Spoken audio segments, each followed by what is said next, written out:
let's get into these books, because I'm really excited about this. And right away, holy shit. Let's just talk about this for a second, because damn. So this is the very first cover page of the main Mutant Year Zero book. I think this is a third printing, but I don't know what edition it is. I don't know if it has editions. This is crazy. We've got a dude in a diver's helmet with a pistol. We've got a fly man here with a ghoul face. We've got a lady with, like, horns growing out of the side of her head and really cool goggles. She's got a gas mask, and they're walking through a busted up city. This combined with Mutant Year Zero Road to Eden, the video game that we played just a few weeks ago, is all that I know about this world. And I'm already hooked. So let's see what this is about, shall we? Role-playing at the end of days, it says. Damn. Alright. So we've got a map here, a sample map. We've got avoid the water, clearly. Tunnel entrance. We've got the Therm Dome, whatever that means. We've got Misty Towers, Evil Eye, Dark Castle, Old Ship, Arena, The Column, Sinkhole, Deathmush. Deathmush is my Slayer cover band. Wormwater Woods, nice. The Noise Tower is what this is called down here. Trading Post with a question mark. Rot Area, stay clear of this area. Abandoned Tower. A Swift Death is what this area is called. Interesting. I don't have a context for hardly any of this, but it looks cool. Stranded War Wagon. The Duskfield. The Duskfield is a great name. I like that. The Ambush. Hungry Plant. The Big Stink. Zone Ghouls. Weird Lights. Mines! I'm assuming that's explosion. Excuse me. Explosion mines. Ah! I've got the hiccups all of a sudden. The sun turns black, earth sinks in the sea, the hot stars down from heaven are whirled, fierce grows the steam and the life-feeding flame, excuse me, till fire leaps high about heaven itself.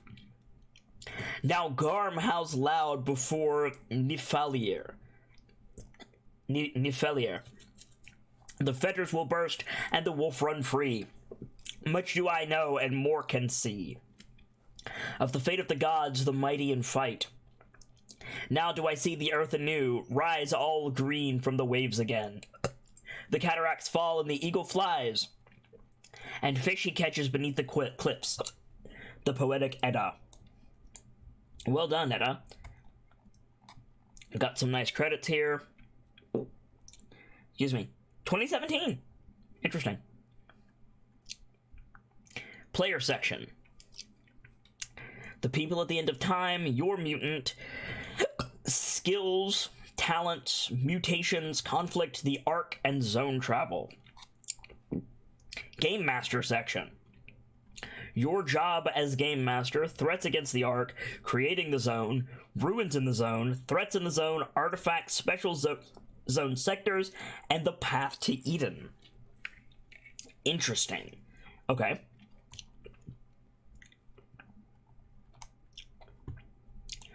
The people at the end of time.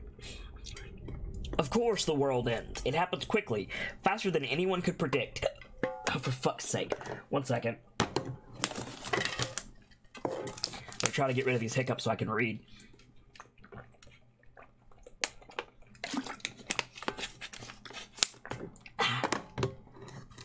Of course the world ends. It happens quickly, faster than anyone could predict. The Red Plague hits a world already on the brink of collapse. Fuck's sake, hiccups, go away. Extreme climate change, global economic crisis, increasing conflict between old and new superpowers powers. When the pandemic comes, the last thin veneer of stability crumbles. 1 billion people die in the first year. Damn! A horror in one sentence. Utter panic reigns supreme. Solidarity between nations is non-existent. Wars break out over the last dwindling resources of the world. For the first time since 1945, nuclear weapons are used in armed conflict. Mushroom clouds rise from east to west. Everyone tries to save themselves. The rich and powerful start monumental projects to escape the surface of the dying Earth, going deep underground to the bottom of the oceans, into the cold darkness of space. The seats in these final lifeboats for mankind are desperately few. For most of the world's inhabitants, there is no way out. Once it's all over, Earth is still. Nature invades ruined cities. Winds sweep through empty streets, turned into graveyards. Time gnaws the windows off skyscrapers. Panes falling to the ground in a slow rain of glass. That was poetic. Yet life remains. Slivers of humanity survive the apocalypse. In the Ark, a small settlement at the edge of the dead city, the people live. You are the spawn of humanity, but not quite human. You are twisted funhouse images, mutated freaks. Your bodies and minds have incredible powers, but you are unstable, fragile. None of the people are over 30 years old, except the Elder, your leader, but not like you, one of the ancients. For decades he has warned you, be on your guard, don't leave the Ark, stay here or the rot will get you, or something even worse. So far, you have obeyed his commands, lived off the rations from the old age, chased off every stranger who came close to the Ark. Few dared to go out into the zone. That is what the Elder calls the outside world. But the safe days are over. Food is running scarce, and the fight for what's left is turning violent. You starve. Factions are forming, bosses on top and slaves on the bottom. In the middle, fixers, who try to turn a profit from anyone and everyone, and the Elder can't stand up on his own anymore. They say he can't even take a piss without help. You're on your own now. It's time to venture out, to explore the zone, to search for artifacts and knowledge, build, grow the land, and seek out others. Create a new civilization on the ruins of the old one. Seek your origin. No children are born to the people. If you do nothing, you will perish. Maybe one day you will find the Eden of legend, the ancient haven from the encroaching hellscape, from where salvation and truth await, the stories say. Maybe it's all fairy tales. It doesn't matter. You have no choice. This is the beginning. This is year 0. Wow! Okay, so this game is trying really hard to be Fallout. This game is trying really, really hard to be Fallout, and it's like a grim, it's like a grim poet's version of Fallout. Like, Fallout is, in a word, campy, and Metro is, in a word, depressing, right? Like, Metro is heavy. Metro is like grinding. It like pushes you down and like it slowly wears you away. And Fallout is like, everything sucks, but we have music, it's okay. I don't really like Fallout, but this game is like, it's the same post-apocalyptic, like, we ended up bombing ourselves story, but through the lens of, like, Andy Warhol, almost? Like, wow. I'm into it.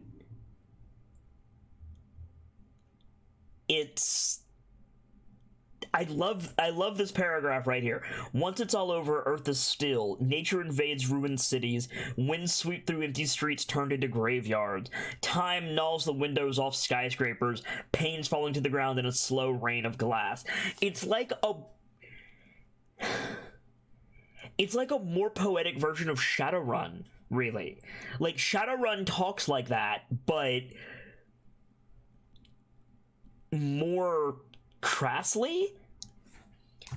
It's almost refined for post-apocalyptic stuff. Welcome to Mutant Year Zero. In this role-playing game, you will play mutated human beings in a fallen world. On your shoulders rests the greatest responsibility of all, to save the last glimmer of human civilization from total annihilation. Okay, so right there, the mission statement of the game, right? Like, your job is to be couriers and cogs in a greater machine. Your job is to not die. So you're not going to be saving the kingdom from a great evil and ushering in an age of peace, right? You're not going to be looking to get rich and fuck over the corporations. You're not going to be like fighting off a demon cult. Your job is to get through tomorrow. So straight away, it's saying, hey, leave your happy-go-lucky characters at the door. This is not a game for that. Interesting. Okay. Every player except one takes the role of a mutant. A player character, a PC. You decide what your PC thinks and feels, what he does and says, but not what happens to him. It's your job as a player to immerse yourself in your PC. He may be a mutant with supernatural powers, but he is still, at his very core, a human being in a desperate world. Imagine yourself in your PC's shoes. What should you do? Wow. Okay, I really like that. So, not every role-playing game explains what the job of the PC is. Right? Like, there are some games where they're just like, do whatever. And there's some games, usually powered by the Apocalypse games, that are straight up like, your job at the table is to do this. I have no idea if this is a powered by the Apocalypse system or not. I have not gone any further than this so far. But straight up, it's saying, hey, Dingus, your job is to make a person. Your job is to think and feel and react to the world around you. But I like that it says straight up, like, your job is not, like, to decide what happens to your character. That puts a lot of trust in the GM. Like, it's straight up saying, like, you get to say how you react, but you don't get to bring out your motivations. Or you get to bring out your motivations. You don't get to, like, you don't get to choose your path forward, which is interesting. It puts a lot more impetus on the GM than, say, D&D does, in my opinion. That's really interesting. Warning to players, do not read Section 2. If you're a player in this game and not the GM, you should not read Section 2 of this book. Chapters 9 to 16 are for the GM's eyes only. This is especially important for Chapter 16, which contains huge spoilers for the metaplot and backstory of the game. If you read it beforehand, you'll ruin the fun for yourself. I don't agree with that. I don't agree with that because what that just said was, you don't get to play this game more than once. Womp. That just shoots themselves in the foot and said there's no replayability of this game. Which I don't believe there is. I believe that if the system is good, you can tell all kinds of stories in this world. I was absolutely grabbed by the video game. So let's see. Your PCs are always the protagonists of the story. This game is about you, your decisions, your lives. Okay, that is almost straight out of Powered by the Apocalypse, so maybe this is a Powered by the Apocalypse style game. Let's see. Assembly. Sometimes you as players have influence over the people as a whole. At so-called assemblies, you speak for the entire population of the Ark and make decisions about which projects the people should undertake. Read about assemblies in Chapter 7. Interesting. The Game Master. The final player is the GM. He or she describes the ravaged world to you. He or she plays the mutants in the Ark, so-called NPCs. She controls the monsters roaming the zone and decides where the artifacts are hidden. It's the GM's job to put obstacles in your path and challenge your PCs. Make them show what they are really made of. But it's not up to the GM to decide everything that happens in the game. And certainly not how your story ends. This is up to the game. Oh, interesting. This is what you are playing to find out. So it's saying, hey, GM, like, be aware there's dice involved in this. Like, you can't control everything. Use the players. Being the GM can feel like an overwhelming responsibility, as if the entire game rests on your shoulders. It doesn't. In Section 2 of this book, you will find many useful tools. One important piece of advice is don't be afraid to let players help you. Can't think of anything to say when describing a ruined building or an NPC? Let the players describe it instead. Oh my god! Wow! Okay.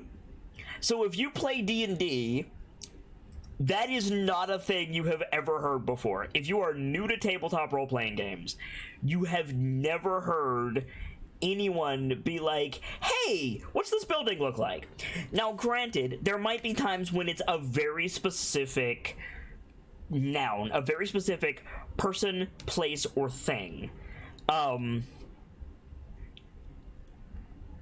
That is like attributed to a PC. So you could be like, hey, what does your house look like? Or hey, describe your parents. Or hey, tell us about your horse. But this is taking that a step further and being like, okay, you come to a ruin. It's a ruin. Where are you guys? You tell me what kind of ruin is in front of you, and it gives the players agency to say a football stadium, or a diner, or a drive-in movie theater, or a gas station, or a corporate high-rise, or you could just throw out so much stuff. That's insane. And they can do it with NPCs too. So it's like someone approaches you cloaked in shadow, and they step into the light of the waning torches. Who do you see in front of you? Wow! Oh, that's so good. I've never seen a system support that before. I hope this system supports that. Like, it's one thing to say it, it's another thing to support it with mechanics. So let's see if there's like a mechanic for the players to do that.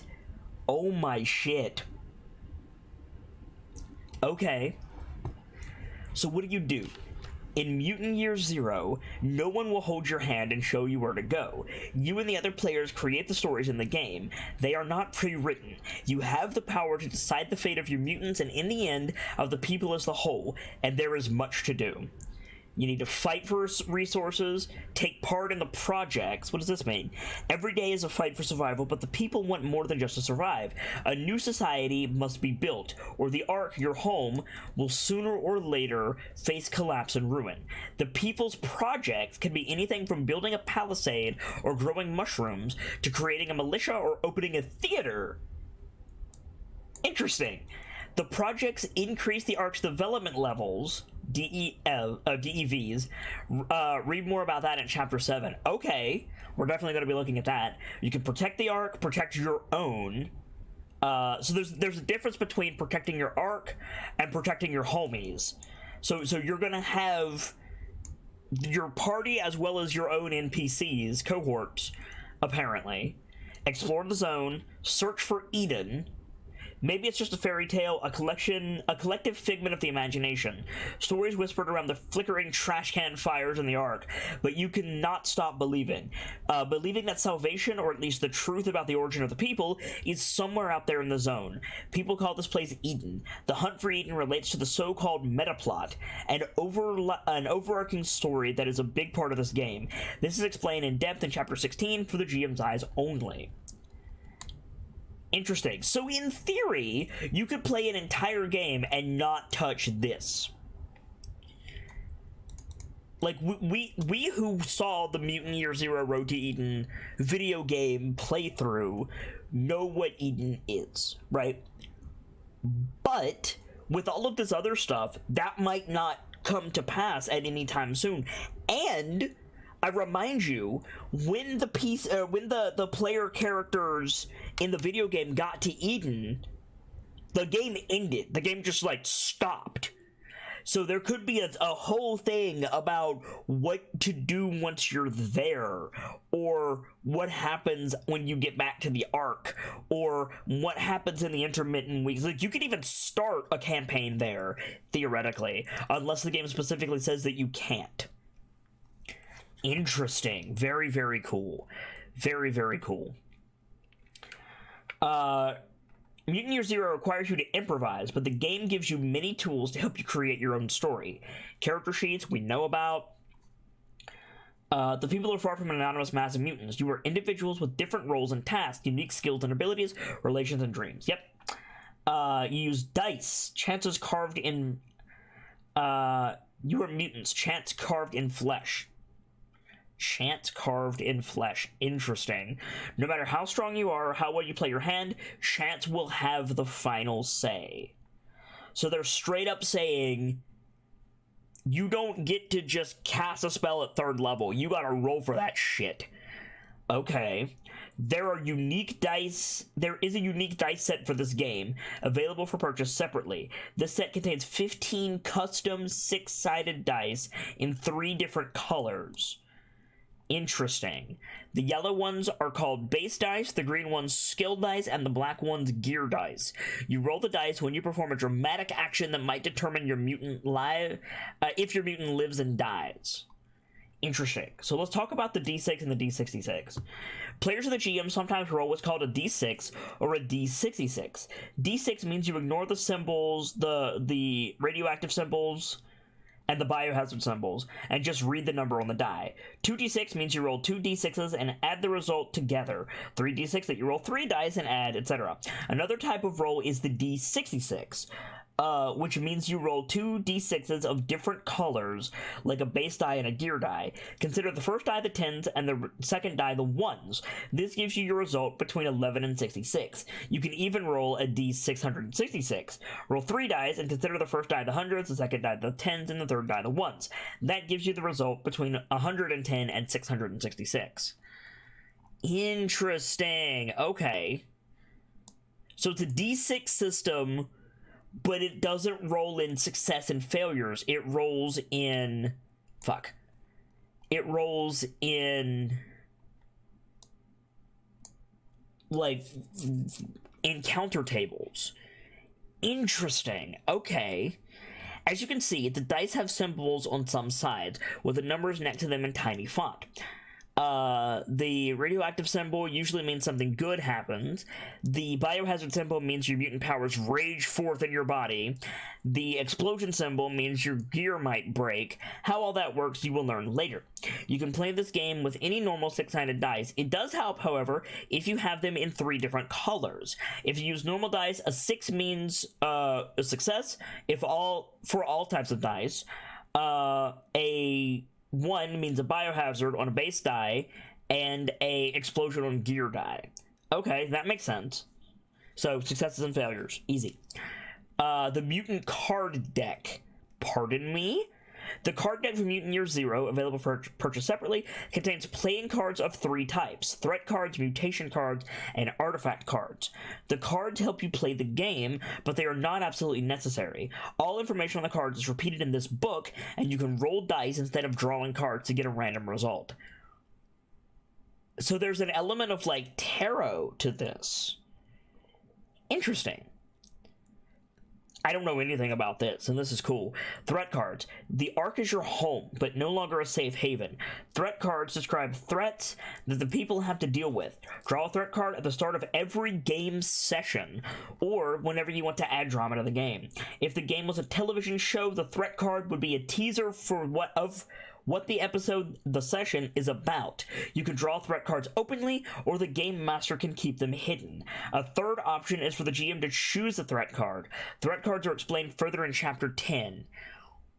Whoa! There's a lot of improvisation in this game.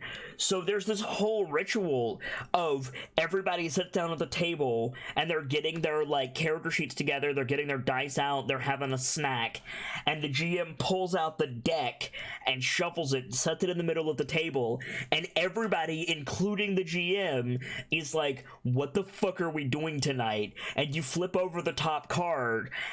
Oh my god! Oh my god, that's incredible. The GM has to be able to improvise on the fly, but holy fuck is that good. And I do Souls of Iron kind of like TV shows, so I could totally do this episodically. Wow. Okay. Mutation card. Most aspects of your PC are yours to describe, but there is one major exception: mutations. You draw mutation cards to decide which mutations you get, and you keep them by your character sheet as you play. Read more about mutations in Chapter 5. Interesting. Okay. Artifact cards. To build a new world, you need to learn how the old one worked. Out there in the zone, there are artifacts, objects from the old age that still work, or at least can be repaired. To determine which artifact you find, you draw an artifact card. An artifact can give the extra edge over other mutants in the arc, but if you instead let the people study the artifact, the whole arc can learn and benefit from the object. Read more about artifacts in Chapter 14. Interesting. Okay.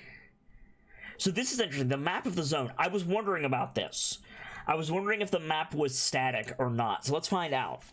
When the game starts, the zone, that is the world outside the arc, is alien and unknown. All the people know of a few brave stalkers. Wait. All the people know is what a few brave stalkers have seen, seldom more than the coastlines and major landmarks. On the inside covers of this book, there are maps of example zones. These maps are more examples, and more example zones are also available for free download from the Modifius and Free League websites. I believe I have those. We'll look into that in a little bit. The zone maps have plenty of empty space. During the game, you will explore the zone sector by sector and draw or note down what you find. Square by square, the map gets more detailed until your campaign is over. Read more about exploring the zone in Chapter 8. On our website, you can find an empty map template, but with nothing but the grid and coordinates. You can use this template to draw a map of your own zone, perhaps based on your own hometown. So there's a little bit of Tales from the Loop. There's a little bit of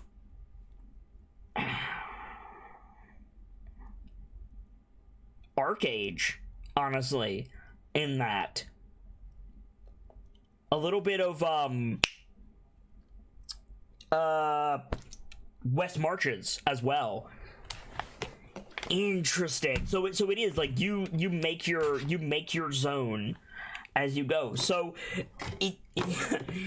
I tell you, like, poetic aside, I get major Bioshock vibes from this, and I'm not just talking about mutants and splicers.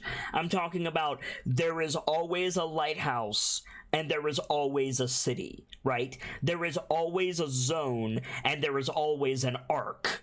There's always an elder and there's always mutants and stalkers. But where you are in the world is different. There's always an Eden, right? But oh, that's so good. There's so much improvisation in this already. They were like, hey, improv is a big part of this. I didn't realize it was this big. Okay, I'm into it. Oops, shit. Sorry, guys. 1 second. Fast forwarding. Interesting. Okay. During the game, you say what your character does, and the GM tells you how the world reacts, back and forth. But to describe every minute of your mutant's life could be tedious. With nothing important is going on, you can fast forward the story, and continue playing in a new time and place. Usually it's up to the GM to decide when it's time for fast forward and where to continue, but players are free to make suggestions. Usually it's pretty obvious when to fast forward. So this is just basic GM tips. We know this. We can jump cut between PCs. Again, very much like cinematic style. They're talking about cinematography. They're talking about cutting between stories. They're talking about setting up shots. They're talking about improvisation. They're talking about episodic content. Very much the way that I play Souls of Iron, and that's totally cool with me. Don't overdo it. Like, you're still here to have fun. Don't go too over the top with it, right? Yeah.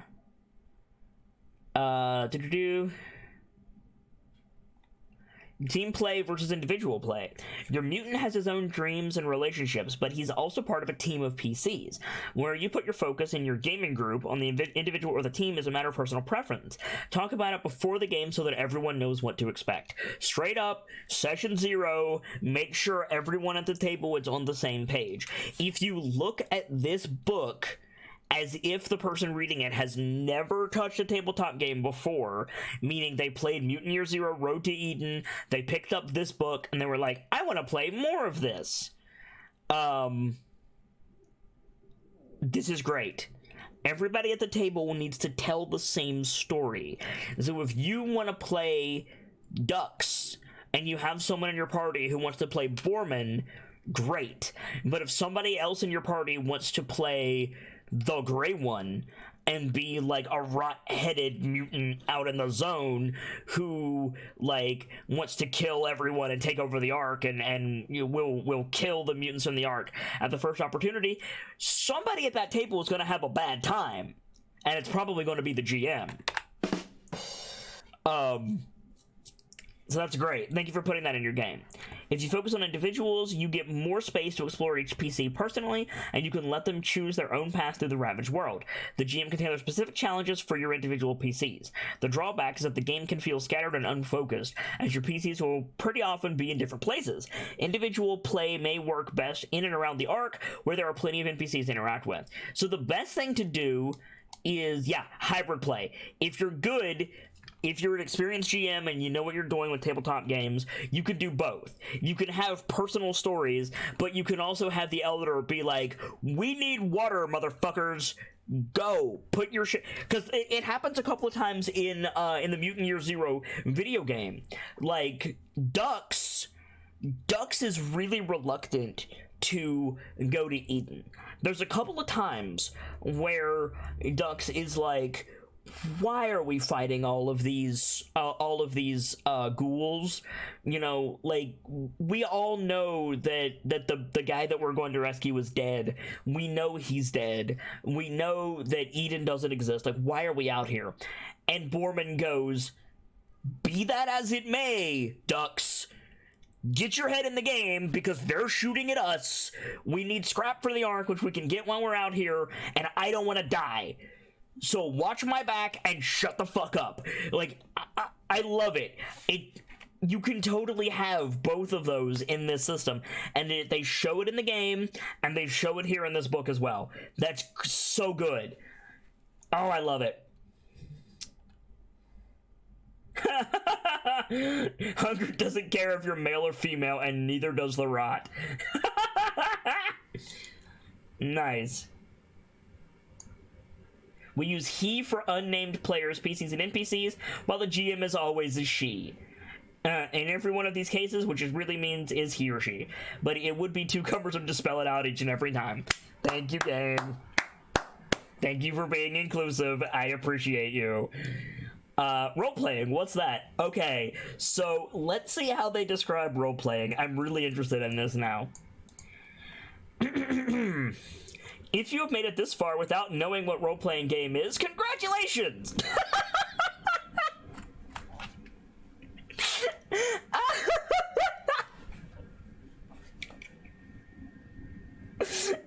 I'm choosing to believe that that's not sarcastic, but my god. I'm choosing to believe that that's like genuine enthusiasm, like, yay, you want to try our thing? But it's just...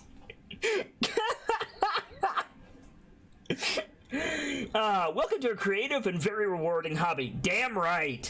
Role-playing is a unique form of gaming that combines dice rolling and storytelling in a way that books, movies, and even video games cannot match. True. Role-playing games let you create your own story together with your friends, using the rules as a guide and support. Nice! I like the way they worded that. Also, damn. Stop it! Thank you. The strength of a role-playing game can also be its weakness. The freedom to create the story yourselves can feel overwhelming, but Mutant Year Zero contains a lot of story hooks, events, locations, and personalities for you to fill your stories with, as well as plenty of tools for the GM to use. And if you need help or advice, there is a forum dedicated to Mutant Year Zero over at this website, as well as 2 different websites.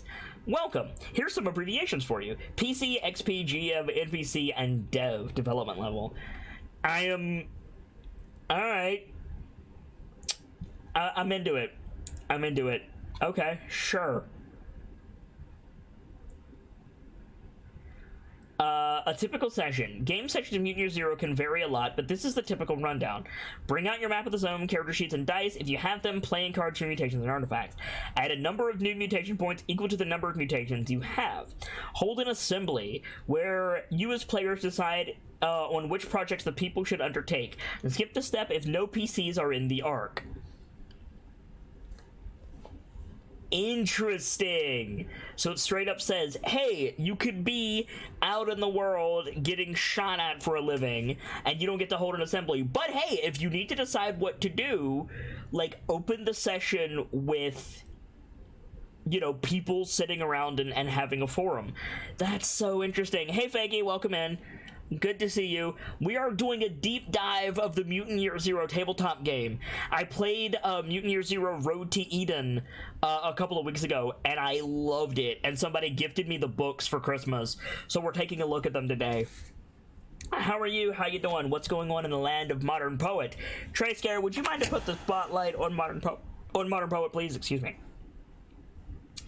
Let the GM introduce a new threat to the arc, using the threat cards or a dice roll. Okay. Skip the step if no PC's in the arc, or if enough is going on already. Nice.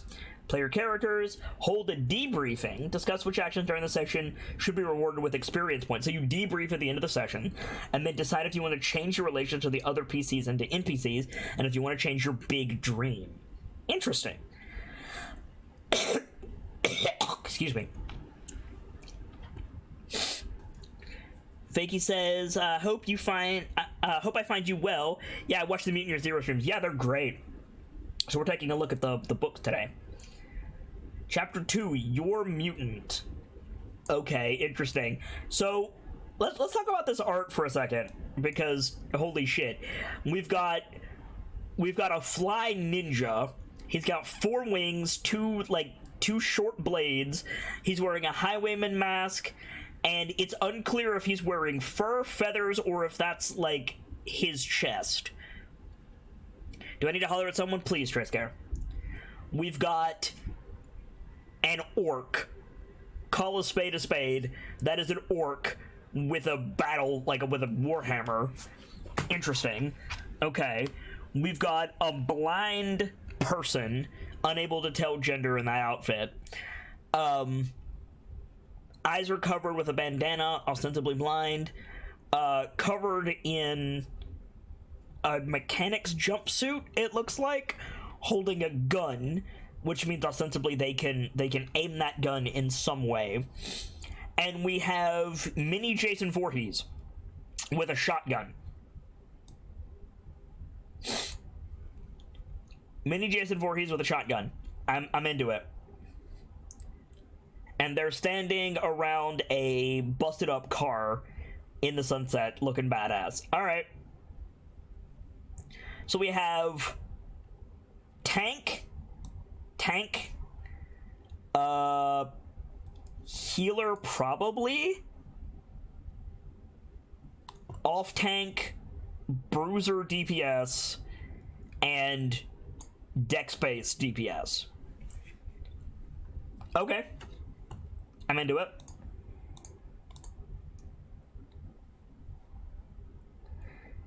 Your player character in Mutant Year Zero is your most important asset. He is your weapon, your eyes and ears in the world, but he in return depends on you making the right decisions for him. Don't screw it up. Take your PC seriously and play him as if he was a real person. It's more fun that way. At the same time, don't try to protect your PC from every conceivable danger. The goal of the game is to create a good story. For that to happen, you need to take risks. If you never dare, you'll never win. Interesting. Okay.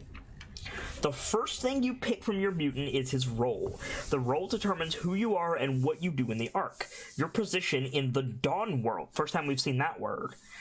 There were 8 roles to choose from, each described on pages 26 to 41 at the end of this chapter.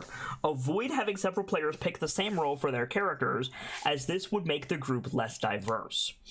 I don't agree with that last sentence. Avoid having several players pick the same role with their characters.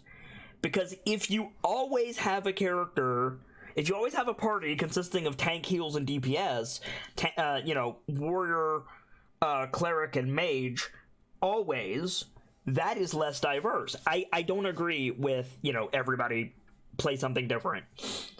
I think that's a dangerous mindset to get into, and it's a damn hard mindset to get out of, unfortunately.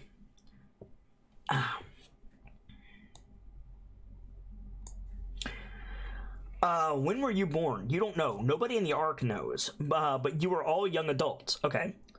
There are no older people except for the Elder, and there are no children. Unlike the scrawny mutts that live off the Ark's refuge, the people bear no children. You all realize what this means. If no children are born, and no one arrives from elsewhere, it's only a matter of time before the people are extinct. Can you find Eden before your time is up? Okay. Other roles. The 8 roles are those most common in the Ark, but others can be introduced, especially once the Ark develops into a more advanced society, Chapter 7.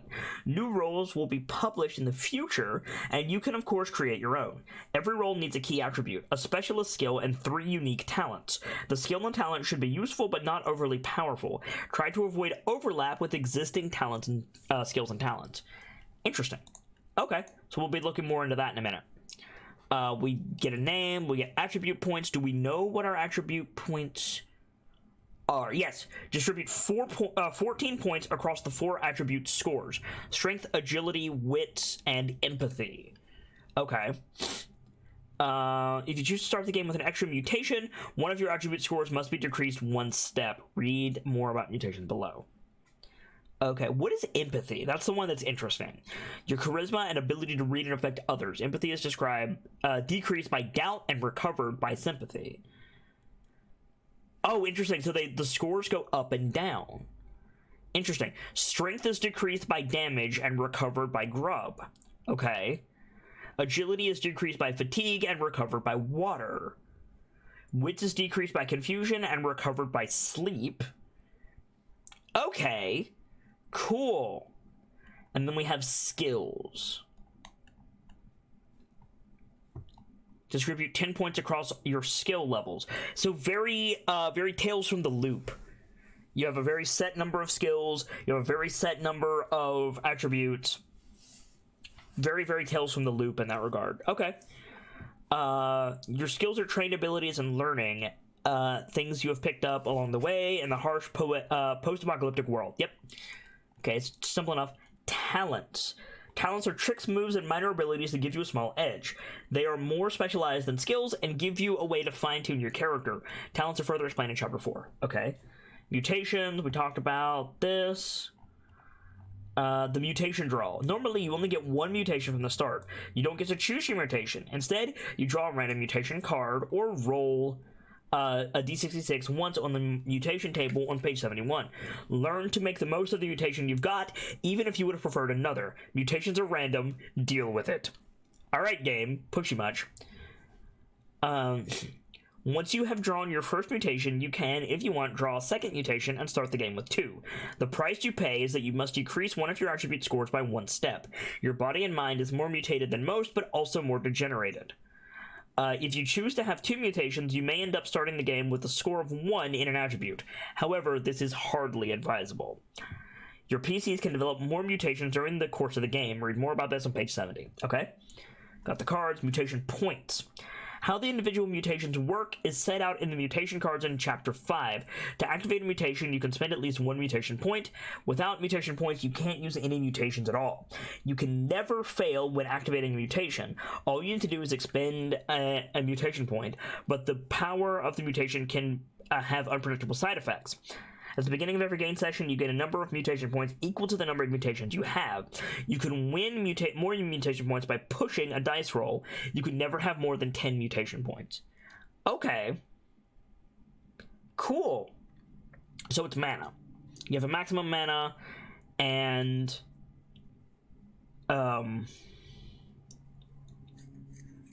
you have maximum mana, you expend mana to use your spells. So mutations are basically spells, except they can also, like, hurt you, which makes sense, right? Because spells can flub, or spells can fizzle. You know, the more powerful you are in magic, usually the less your physical attributes are. Makes sense. So, standard stuff in a different package. And I'm okay with that. Hey, Blessed Raven, good to see you. And then we have some character sheets. Awesome. Appearance hidden under a hood. Nice. Relationships and dreams. Okay. Your big dream. Here we go. You choose what your big dream is, what you want more than anything in the world. As in the case of relationships, your role description provides you with pre-made options to choose from. Use them if you want to. Okay, so it's your belief, instinct, goal, you know, your history, stuff like that. Okay. During the course of the game, you can change your PC fundamentally, your relationships to other PCs, which NPCs matter most to you, and what your big dream is. All of this is subject to change. After every game session, when XP is being distributed, you may change any and all of these freely. You are not allowed to make changes during the session, only after. So it's part of the XP loop. Your relationship with your people and your big dream. All of this affects what XP you get. Interesting. So we need to see how XP is calculated soon. Your gear. The people are hungry and struggle for grub and clean water. And the struggle for grub and clean water is hard. To keep others away from your grub and water, you need weapons, preferably guns. And guns need bullets from the old age. There is no money in the Ark. All business is done through barter, but bullets are often used as an unofficial currency. Hello, Metro. In the Ark, there are no shops, but you can trade with other mutants, and there are fixers and bosses who can give you almost anything for something valuable or some service in return. It's all about how much you need it and what you're willing to pay or do to get it. The supply of grub and other things is also affected by the development of the Ark itself. Interesting. I don't agree that there are no shops. There's clearly shops in Road to Eden. And, you know, in the Shadowrun, Fallout, you know, vibe that I'm getting from this game, there's totally shops. It might be some dude, but they're, like, barter and commerce is one of the oldest concepts of humanity. Like, it exists. Your role description tells you what weapons you start with. Great. Grub and water, we're good. Encumbrance. There's a limit to how much gear you can carry, and you don't want to make yourself a target for robbers anyway. You can carry a number of regular items equal to double your strength score. Use your base strength for this, but not the temporarily decreased value for when you're on the hunt. Write it down! You must list everything you are carrying on the character sheet. List up to one regular item on each row of the sheet. If the item is not on your sheet, you've forgotten it or lost it somehow. You've only got yourself to blame. Womp. Counts as 2 regular items. Okay. Okay. Grub, water, and booze. Booze is normally kept in a bottle that counts as 1 regular item. One such bottle contains 10 doses of the strong stuff. See Chapter 6 for the effects of booze. Interesting. Okay. Things even smaller than light items are called tiny. They're so small and light that they don't encumber you at all. The rule of thumb is, if the item can be hidden in a closed fist, it's tiny. Tiny things must be noted on your character sheet, even if they don't encumber you. Individual bullets count as tiny items. However, more than 10 bullets count as a light item, more than 20 as a basic item, and more than 40 as a heavy item. Okay. The drawback is that you have to make a roll for the skill Endure when you want to walk a significant distance. For example, crossing into a new sector when in the zone. The same rule applies if you drag some other heavy object, like a broken mutant who needs care in the Ark. If you fail your skill roll, you have to drop what you're carrying or stay where you are. Okay, so encumbrance is a big deal. See, it's very much a survival-style game. Interesting. Oh, here we go. Here we go. What are you eating? I saw that for a second. The Ark has an ancient stockpile of canned foods from the old age, but it's almost gone now. What little is left is strictly rationed by the Elder and the people close to him, an arrangement that has been accepted by the bosses so far. At the start of the game, your grub is probably mostly rusty old cans, filled with nasty decaying sludge. As your campaign progresses, the canned food will be supplanted by potatoes, mushrooms, and other vegetables grown in the Ark or growing wild in the zone. Maybe you even find fresh meat, but from what? Technically, grub is an abstract unit in this game, but trying to describe what you actually eat in some detail is a great way to immerse yourselves in the post-apocalyptic world. All I'm gonna say is, ew. Ew!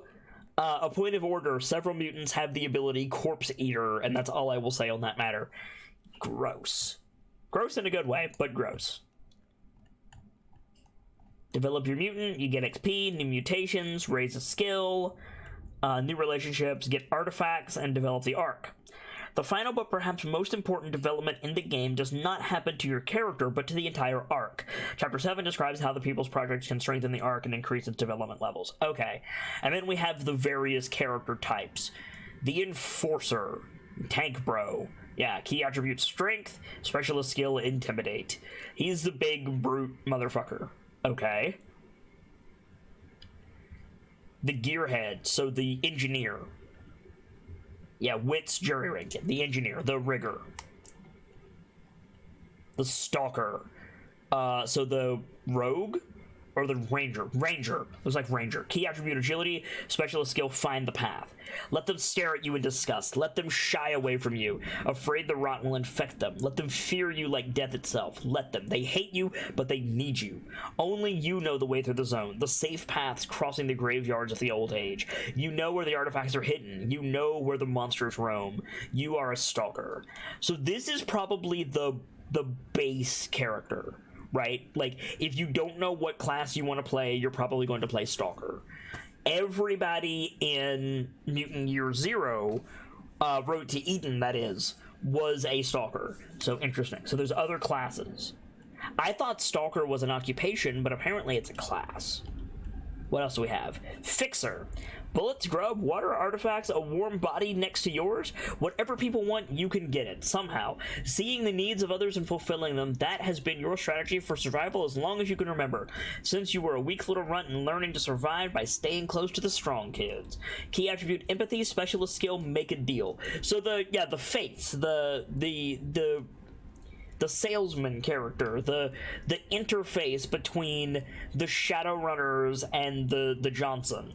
All right, the dude who knows everything. Ring Silver was a fixer. Dog handler. Okay, so you have a doggo. If there's something in the arc is not in short supply of, it's wild mutts. Unlike you mutants, the dogs breed constantly and survive by feeding on refuse and, when needed, each other. You can't even remember how your sorry excuse for a dog became yours, but now it's worth more than you. But now it's worth more to you than any mutant. You live in a symbiotic mutual dependency. You give your dog grub, and it will tear the jugular off anyone who stands in your way. So you have a doggo. Thank you for the bits, Gracie. I appreciate it. Chronicler. We saw references to the Chroniclers in Mutant Year Zero Road to Eden. Archivists, chroniclers, people who, like, research the old ways. Let's see what this guy's about. Everything must be recorded. All the people do must be taken note of. Nothing forgotten. The Elder has been saying that as long as you can remember. The most gifted among you he made chroniclers, tasked with writing down the fate of the people in yellowed notebooks. You have filled many books by now. The Elder will soon be gone, but you won't betray your pledge to him. Key attribute, empathy, specialist skills, inspire. Okay, I want to look at the Chronicler, because this one seems the most interesting so far. I'm not sure how this class is related to, like, more typical RPG classes, so we'll be looking back at the Chronicler in a minute. The Boss. Alright. Human civilization may have collapsed, but the world hasn't ended equally for all. Some lead and others follow. Now, as in the old age, you lead. Through intrigue, manipulation, and naked violence, you've convinced a gang of mutants to follow you as their leader. This doesn't mean your life is simple. Excuse me. There is always another boss who wants to break you or some underling who wants to take your place. So you get cohort. This is a pet class. This is a minion build. I haven't seen a minion build in a tabletop role-playing game focused on survival before. I've seen it in tabletop games focused on intrigue, so Blades in the Dark, Lords of Waterdeep, Stars Without Number has a pet class. I haven't seen one focused on survival like this, but there is the whole base building and inter-arc politics aspect of this game that you could choose to focus on if you want. I would be very interested to see how a boss functions in a party of stalkers, right? Like, how does it function when you have to go out on the zone and do shit? Like, because ostensibly, the more people you take out into the zone, the better you do, right? Because the more stuff you can carry, the bigger threats you can face. I wonder how a pet class would function. The slave. Alright. It feels good to be a slave. There's a sentence. To know your place, to have purpose, not having to choose your own path, doing your owner's bidding, to make her proud, and still somewhere deep inside you have a dream of a new place, a new life, where everything could be different. You have the key attribute strength, specialist skill, shake it off. So you shrug off trouble more easily. Interesting. Okay. And that's it. Okay, so I'm gonna go back to the Chronicler. Let's see.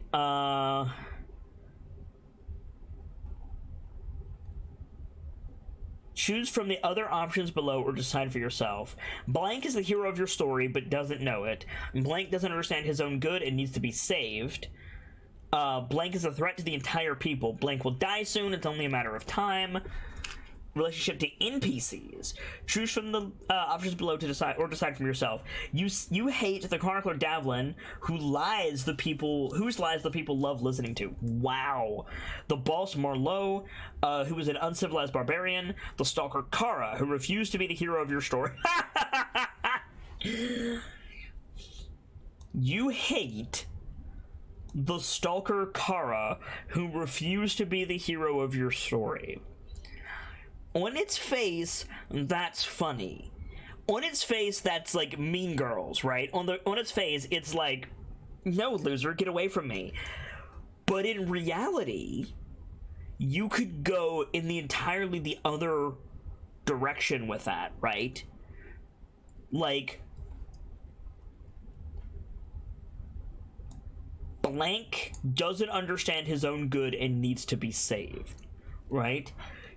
The stalker Kara, because by definition the chronicler knows everything, right? Not necessarily like literally knows what the GM knows, but like they're educated, they know about history, they write down events. So one of your options here is you latched on to stalker Kara, you made her the hero of your story, and she failed. Right? It refused to be the hero of your story. Could be she shrugged you off, but it could also be she died. Right? Like, it could straight up be she died and you have enmity, or you have despair because of that. It could be that she betrayed the Ark and you. It could be that she, like, oh, that's so good. That's so good. You need to protect your War Notebook, the boss Yohamed, who wants the best for the people, nice, the gearhead Pontiac, his talents are needed in the Dawn world. Okay, interesting. Choose one, you can learn more later. Talents are explained in Chapter 4. Bonesaw, Agitator, or Performer. We'll look into those in a minute. Your big dream. Choose from the options below or decide for yourself. For the Ark to become a place of culture and learning. To write the great story of how the people find Eden. So straight up, to find Eden. To bring children to the people and teach a daughter or son all they need to know about the Dawn world. Oh my. The implications of that. Because they've said repeatedly, like, mutants can't have kids. Like, there's no kids in the Ark. There's no way to, like, do that. You could totally, like, the story for, like, the GM could craft the story of, like, finding kids. And that could get super dark. But you could also start a campaign with a child, like they did with Dux and Borman, or a shitload of children. You can also find a bunch of kids in Eden. That might be a thing. It's super interesting. You start the game with D6 bullets, D6 rations, and D6 rations of water. You get no weapons for free, but you can buy gear with your bullets. Interesting. Okay. Boss gets Commander, Gunslinger, and Racketeer. Super cool. So we have skills. we have wolf person versus ghouls. Rolling without skill level. You can always roll for a skill, even if your skill level is 0. Just roll the base die for the attribute plus any gear dice. The exception to this rule are the roll specialist skills. To use those, you need at least skill level 1. Okay. The Art of Failure. Hi, Shadowrun. Nice to see you. If you roll no critical successes, something goes wrong. You are now at the GM's mercy. Bum, bum, bum. The only thing she can't say is nothing happens. Failure should always have a consequence. For each skill listed below, there are guidelines for what failure can mean, but the final decision is up to the GM. It can be that you suffer trauma, lose something valuable, need to make a detour, or face a new threat of some kind. Sound harsh? You have a final lifeline if you want to avoid failing. You can push your roll. Pushing your roll. If you are desperate to succeed, you can push your roll. That means you grab all the dice that didn't come up with any of the proper symbols and roll them again. You get a new shot at rolling a success. You can never push dice that show a failure in some way. They stay where they are on the table. If you're using normal dice, you can push base dice and gear dice that show 2 to 5 and skill dice that show 1 to 5. Okay. Usually, you would only push a roll if you failed it, although you can push a roll even if you did get a success in your first roll to get more of them to perform stunts. Pushing a roll is not without risk. Read more about that below. How a push roll plays out in the story terms depending on what skill you're using. It can take the form of great physical exertion, total mental focus, or emotional strain. Okay. So this just tells us about the actual like dice rolls. In Shadowrun, you get a shitload of dice and you want to roll a 5 or a 6 to get as many successes as you can to be able to do a thing. In Tales from the Loop, it's the same 5 or 6s, but you have many fewer dice, and so very often you will get 0 successes. In this game, you have to get a 6. You have to get a 6, and you're rolling like 5 dice. So you're failing all over the fucking place in this game. Good God. Okay.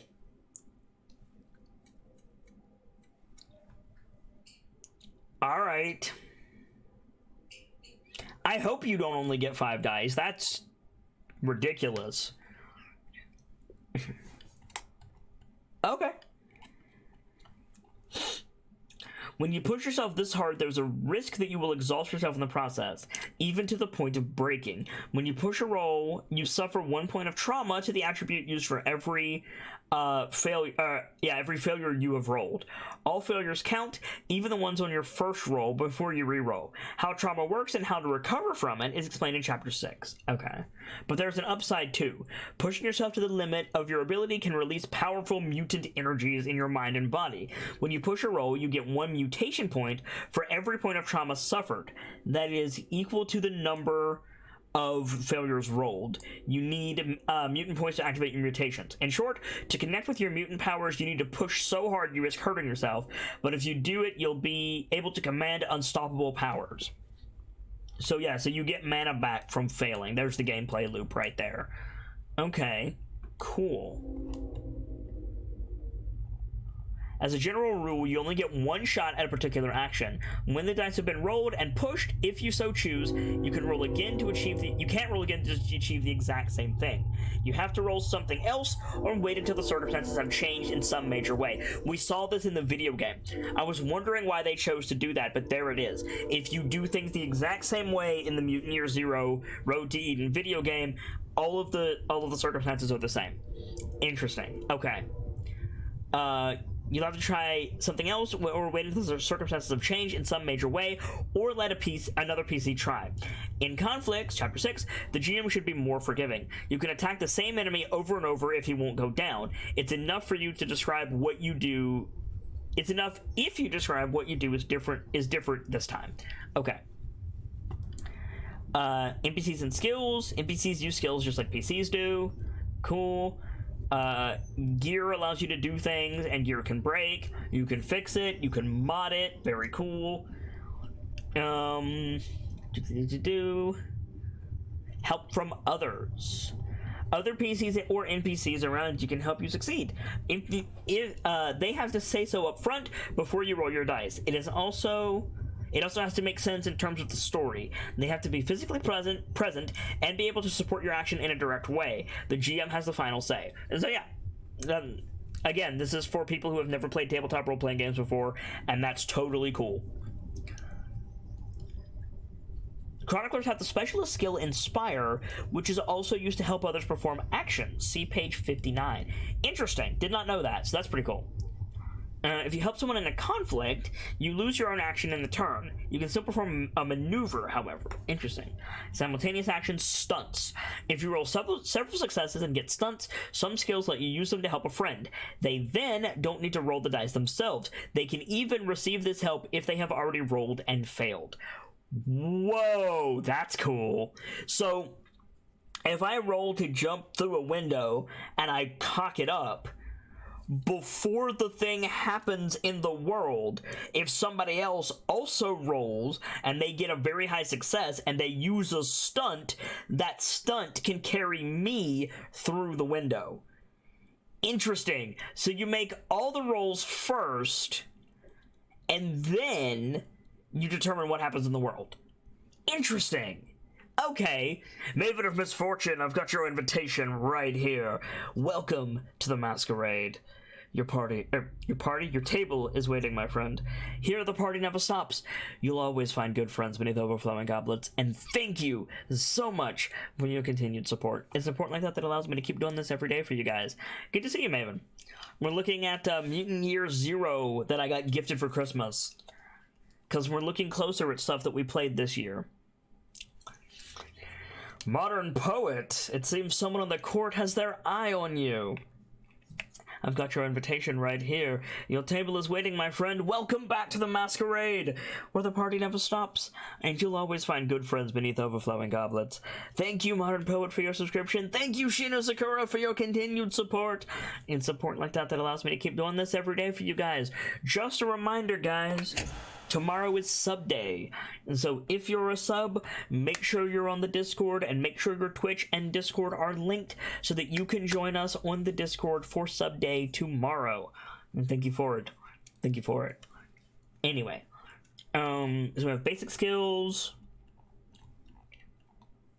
Move, sneak, shoot, fight, force. Very Tales from the Loop. Sense emotion, manipulate, heal. A bunch of broad skills that can be, like, sorted in very specific ways. Very Tales from the Loop. I dig it. Specialist skills. The Enforcer skill, Intimidate. Everyone in the arc knows your bad news. Often you don't have to hit anyone to make them back off. You know exactly which buttons to push to subdue them or provoke them. Roll for Intimidate when you use your sheer physical presence to get someone to do what you want. Okay. Jerry Rig allows you to fix machines, sometimes to hilarious effect. Find the path.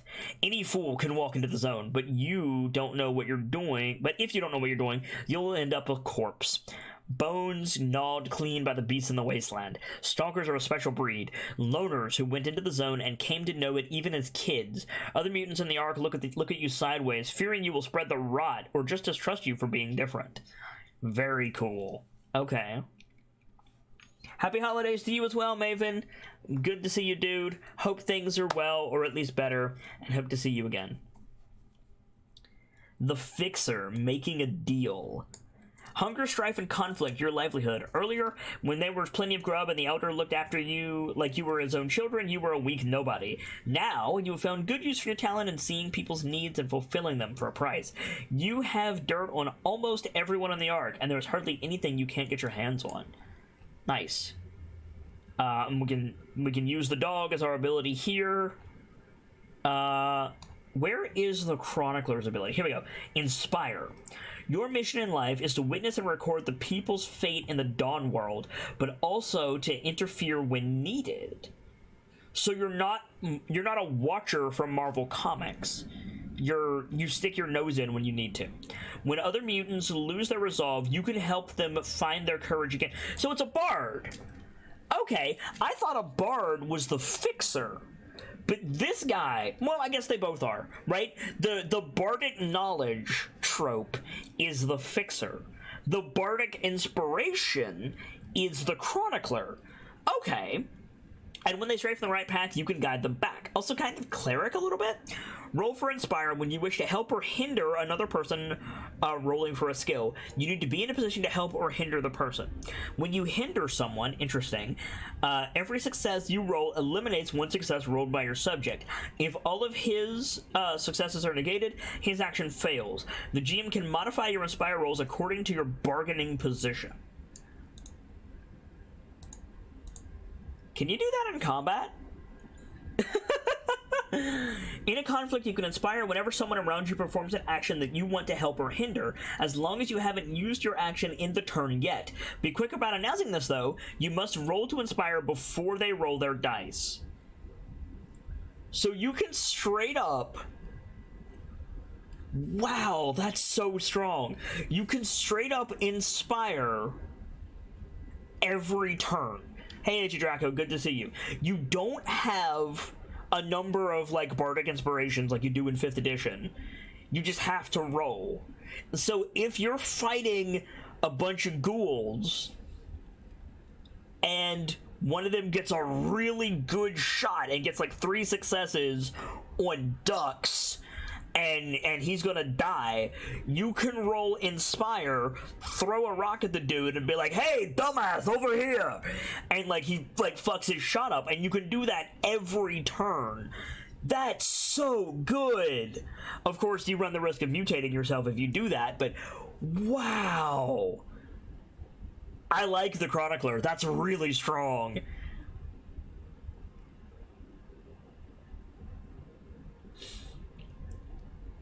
All right. Excuse me. We have talents for everybody. Again, I want to look at the Chronicler. Agitator, you get +2 modification when you inspire someone to fight or shoot. Cool. Bonesaw, you've learned the art of sawing bones and sewing skin, all in the interest of saving lives, of course. You get +2 modification when you roll a heal. When you roll 2 heal a critical injury. Nice. But not when tending to someone who is broken by trauma. And Performer, once per session, if you're in the Ark, you can perform for the people. You can tell a story by a trash can fire, recite poetry, or sing a song. Roll to inspire. Every success gives you D6 bullets or rations of grub. A failed roll means someone doesn't appreciate your art. Womp. Okay, yeah, so it's a bard. Cool. And then the Fixer gets manipulation abilities. It's a big lizard? Where'd you see the big lizard? Oh. Yeah, the drow riding lizard. Very cool. I didn't even notice it. Also, dude, like, half of his face is mutated. Interesting. Alright. Cool.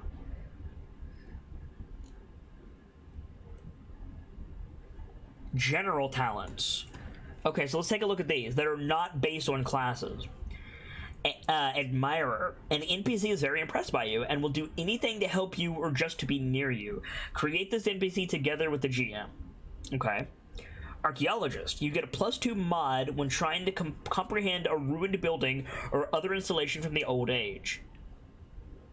What game? Mutant Year Zero. We played Mutant Year Zero Road to Eden, that XCOM stealth style game. This is the tabletop game based on... or that game was based on. This game came first. And, I got gifted it for Christmas, so we're taking a look at it. It's really cool. Assassin. When you shoot someone and hit, the target suffers 1 extra point of damage, but only if you fire at near range or at arm's length. Bad Omens. You can scout using empathy instead of wits. Okay. Bodyguard. If someone shoots at and hits a person at arm's length or near you, you can dive in to take the bullet. Roll to move. It doesn't count as an action in conflict. Oh, interesting. If you roll 1 or more successes, you take the hit instead of your friend. You can push the roll, but you have to shout, "Get down, Mr. President." Butcher. When you've killed a monster in the zone, you can extract a number of rations of grub from the carcass equal to the creature's original strength. Damn! It doesn't work on swarms. The meat will usually be contaminated by the rot. This means it's a good idea to combine this talent with Zone Cook. Okay. Combat Veteran. You keep your cool under fire and can act effectively when your enemy hesitates. You get to roll 2 dice when rolling for initiative and choose the highest one, so you get advantage on initiative. You can also use this talent to increase your initiative score by +2 during combat, but this will cost you a maneuver. You can do this as many times as you like during a conflict. So you can just like get in there faster. It's the improved initiative feat. Okay, so these are feats. Cool Head. You can move with wits instead of agility. Cool Head, you can move with wits instead of agility. I'm not sure what that means. Let's go back up. Hold that thought. I saw move up here. We can take a look at it.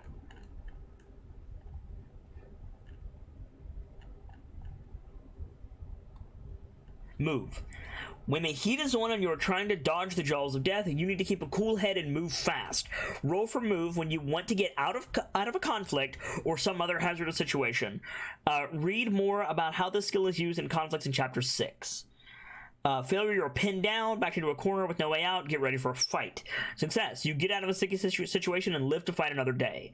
Stunt, for every success you roll, you can help a friend in the same spot of trouble as you. He makes it out, but doesn't have to roll himself. You can even choose the stunt when you only roll 1 success. That means you help your friend while sacrificing yourself. Acrobatics. Also use the move skill when balancing, jumping, or climbing. Failure in these cases can be fatal. Okay, interesting. So that ability that we saw, you can use wits instead of agility to move. And so you can like strategize and figure out a situation and like think it through like Lara Croft. Okay, I dig it. I'm into it. Very Tales from the Loop. I'm getting a lot of Tales from the Loop vibes from this in a good way. Counselor. When you help someone, he gets an extra +1 modification, but only if he is doing something you told him to do. Oh, interesting. So if you roll to help, if you roll to inspire, you can add 1 to the roll, but only if the motherfucker does it in the way that you told him to do it. Interesting. Coward. If someone shoots at you and rolls a hit, you can take cover behind a friend at arm's length or near you. The friend has to accept taking a hit for you. Roll to move, it doesn't count as an action. If the roll is successful, the shot hits your friend instead of you. So it's the opposite of Bodyguard. Fast draw. You can draw your weapon so fast it doesn't cost you a maneuver. Nice! That's, Quick draw is a feat all the way from D&D 3rd edition, I think even 4th edition, back. They got rid of it in 5th edition, but yeah, like a lot of people took fast draw as a requirement because of like needing to ready your weapons in old editions of D&D. Flyweight. When you defend yourself in close combat, you can use agility instead of strength. So you can dodge around. Okay. Gadgeteer. You get +2 when you try to comprehend an artifact from the old age.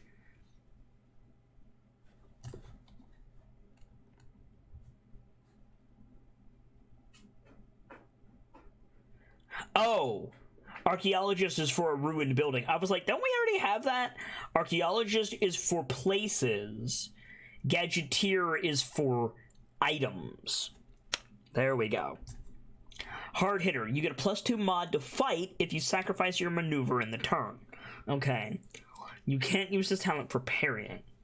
Workhorse. You gain +2 mod when you work on a project.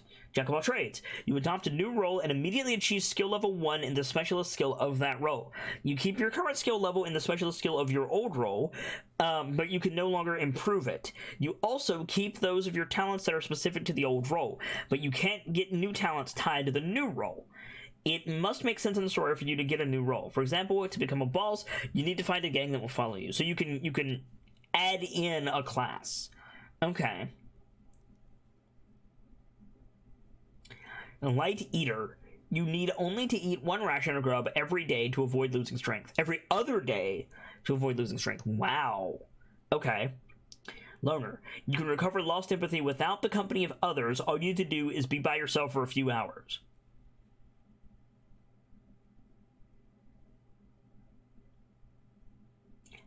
That's super broken.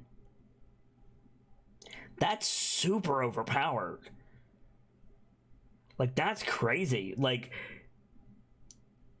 you don't lose empathy. Like, you still have the ability to gain empathy back by being around people, but then you also just get it for free anyway.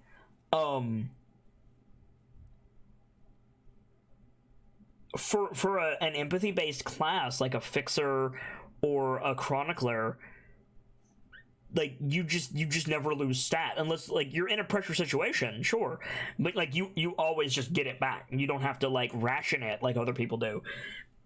I don't know how I feel about that one. Never surrender.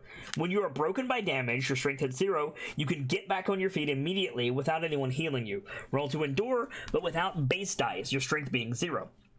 For every success you roll, you get 1 point of strength back to keep fighting a little while longer. You can't push the roll. The talent has no effect against critical injuries. Can you do that infinitely?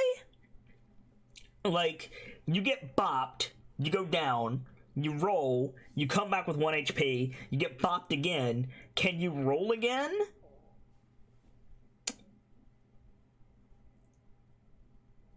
Interesting. Also, as your attributes go down, you're rolling less dice. Cool. Pack mule. You can carry twice as many objects as normal without being encumbered. Dope. Personal arithmetic. You can sense emotion with wits instead of empathy.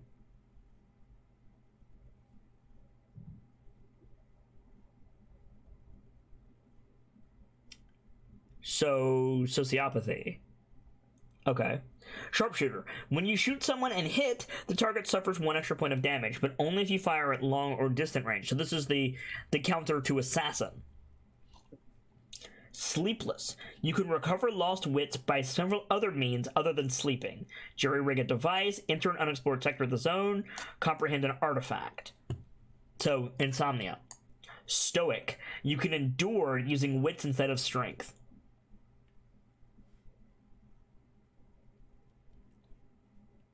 Good God. So you take never surrender, right?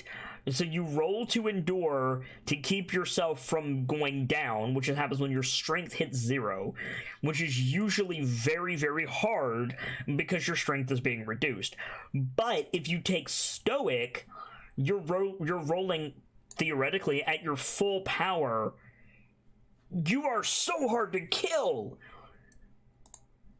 Therapist. You get a +2 modification when you heal someone who is broken by doubt.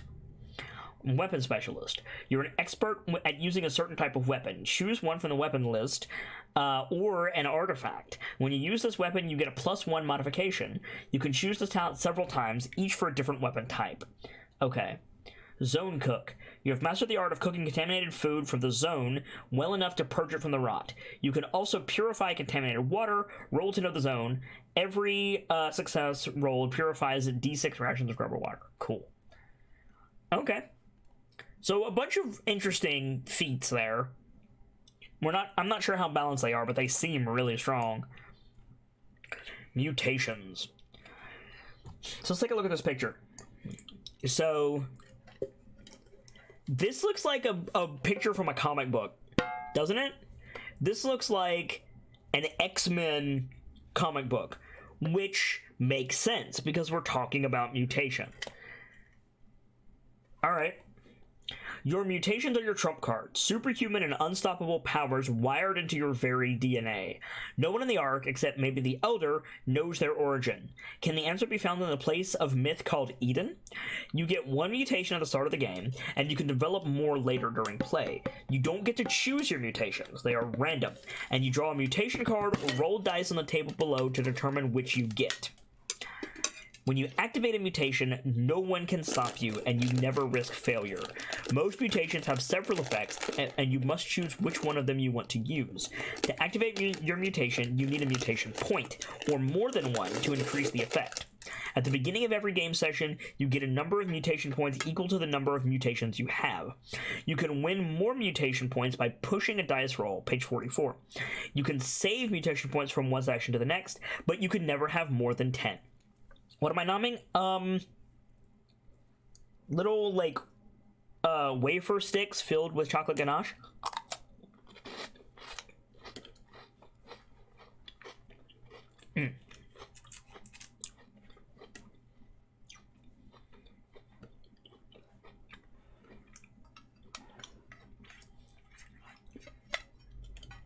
In a conflict, activating a mutation usually counts as an action. This is not true for reactive and enhancing effects. Read more about those below. Though you can't fail when using a mutation doesn't mean it's without risk. Roll one basic die for each mutation point you use to activate the mutation. If you roll one or more failures, the mutation misfires. It has its desired effect, but something else happens too. Roll one basic die to determine what. Your mutant powers run amok, and you suffer 1 point of permanent trauma. You choose which attribute is affected. At the same time, you develop a new mutation. Cool.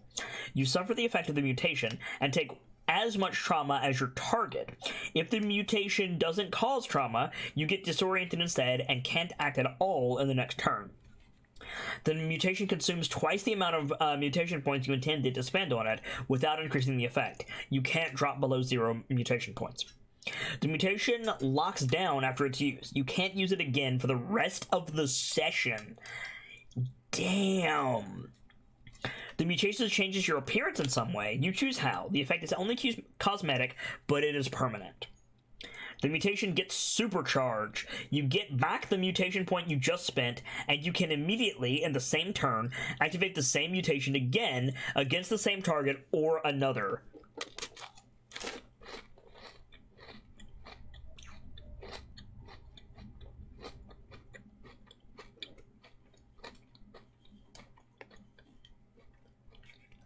Permanent trauma. Permanent trauma is truly permanent. Your attribute score is permanently reduced by 1 step. This means your body and mind will slowly degenerate as you get more and more mutated. This is what it means to be a mutant. Okay.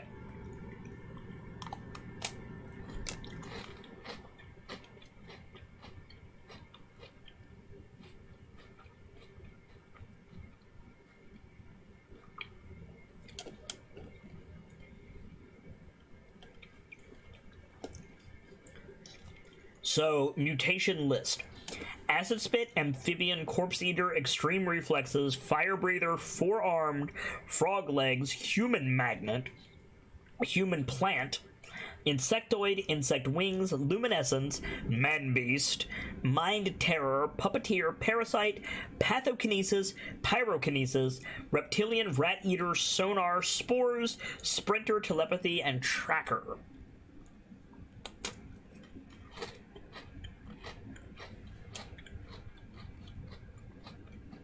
Okay.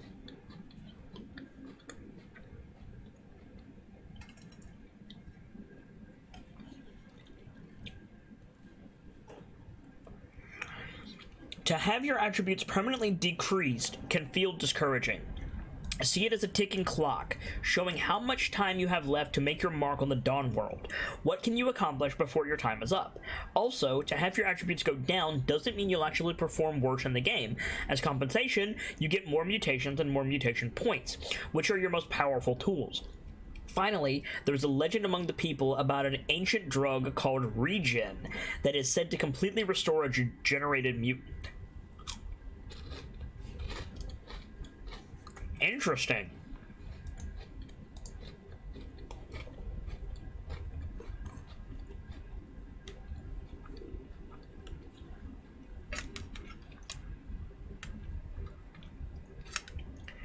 So, Acid Spit, you can shoot acid to open locks, to melt through a small object, or to deal 1 point of damage until somebody saves. Amphibian, you can breathe underwater for a few minutes, and you can swim quickly. You can use your amphibian scales to reduce damage from attacks. That's cool. And you can bite with your shark teeth. Corpse Eater, you get to eat corpses and heal, as well as restore your grub. You have superhuman reflexes, so you add like initiative score and you can move really quick. Human magnet, this one's interesting. You have the ability to generate strong magnetic fields at will. Alright, Magneto. Push or attract metal objects within short ranges, weighing no more than yourself. Throw metal objects at a target up to short range. The damage is equal to the number of MP you've spent. Shield yourself against bullets and other metal weapons. Every MP spent reduces the damage from such an attack by 1. Interesting. Okay. You have 4 arms rather than 2. Thanks, game.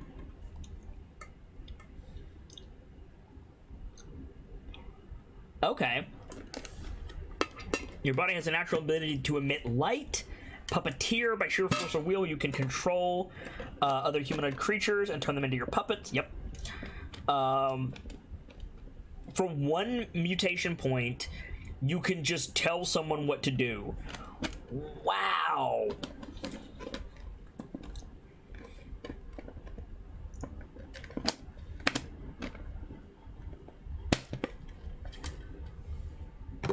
So you can just, like, take control of an enemy for a turn per MP. That's crazy.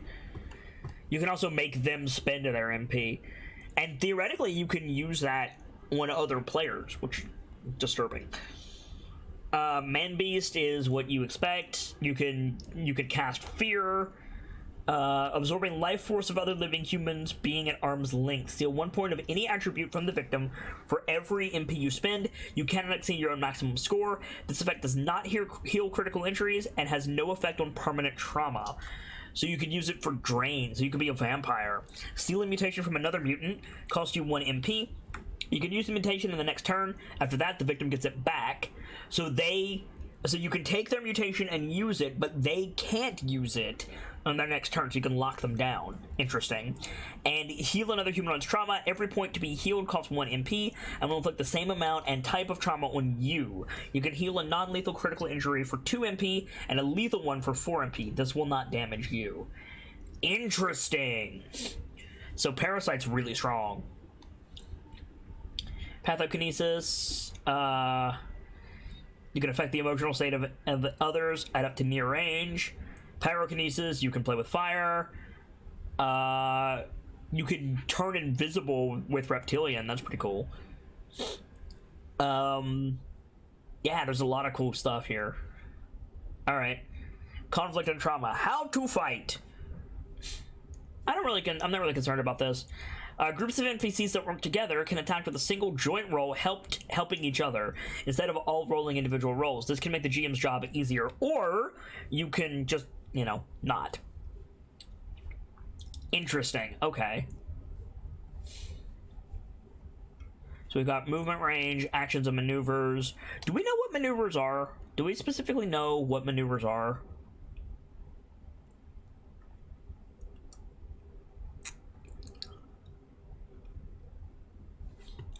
When it's your turn, you are allowed to perform 1 action and 1 maneuver, or 2 maneuvers. An action... Okay, so it's a bonus action. Got it. An action can be roll for a skill, activate a mutation, unless reactive or enhancement. A maneuver can be move 1 range step, sneak cover or seek cover, get an item from your gear, pick up an item from the ground, draw a weapon, aim with a gun, reload a gun, use an item. I'm assuming use an item means shoot the gun. Okay. I think I get that. Sneak attack is a thing. Great.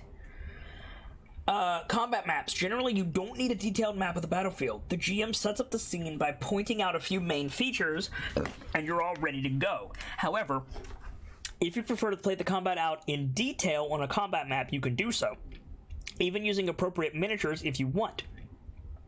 Use a map grid where each square is 2 yards across. Okay, so 6 feet. On the combat map, each maneuver spent on movement lets you move 5 grid squares. So 30 feet. So yeah, straight out of D&D.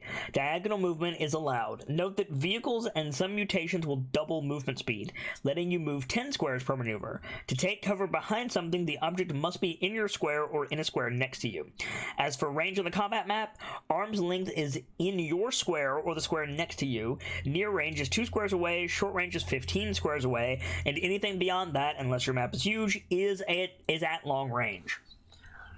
Okay. Yeah, so straight out of D&D. That makes sense. Cool. Social conflicts are a thing. Bargaining position. To be able to manipulate or intimidate someone, you need the subject must be able to hear and understand you. When you what you want must be something that isn't completely unreasonable. If the GM thinks both of these conditions are met, she will determine your bargaining position and give you a modification based on it. Each of the following factors gives you +1 modifications. You have more people on your side. What you ask for doesn't cost your opponent anything. The opponent has suffered trauma. You have helped your opponent earlier. You plead your case very well, GM's judgment. Each of the following factors gives you -1 modification. Your opponent has more people. What you ask for is valuable or dangerous. Your opponent has nothing to gain by helping you. You have difficulties understanding each other. The range between you is short or longer. Okay. Spiked bat. Nice. Scrap axe. That's terrifying looking. So this is just like potential weapons. Scrap pistol, scrap rifle, scrap spears. Yeah, okay. Bunch of equipment. Armor and shields. So there's armor and shields in this game. Gearheads can also make shields from road signs, trash can lids, and other kinds of scrap. They work just like armor and typically have an armor rating of 3. You can carry a shield and wear armor at the same time. When you get hit, first roll for the shield, then for the armor. Okay. Some mutation can protect you from damage. Read more in Chapter 5. So just like in the tabletop game, it's a flat armor, as a flat damage reduction. So you roll to hit, and then if you hit and you deal 5 points of damage, and the person you're fighting has an armor with a rank of 3 and a shield with a rank of 3, then you didn't do any damage to them. Cool. Can I remove armor? Is that a thing? Can I... No, it doesn't look like it.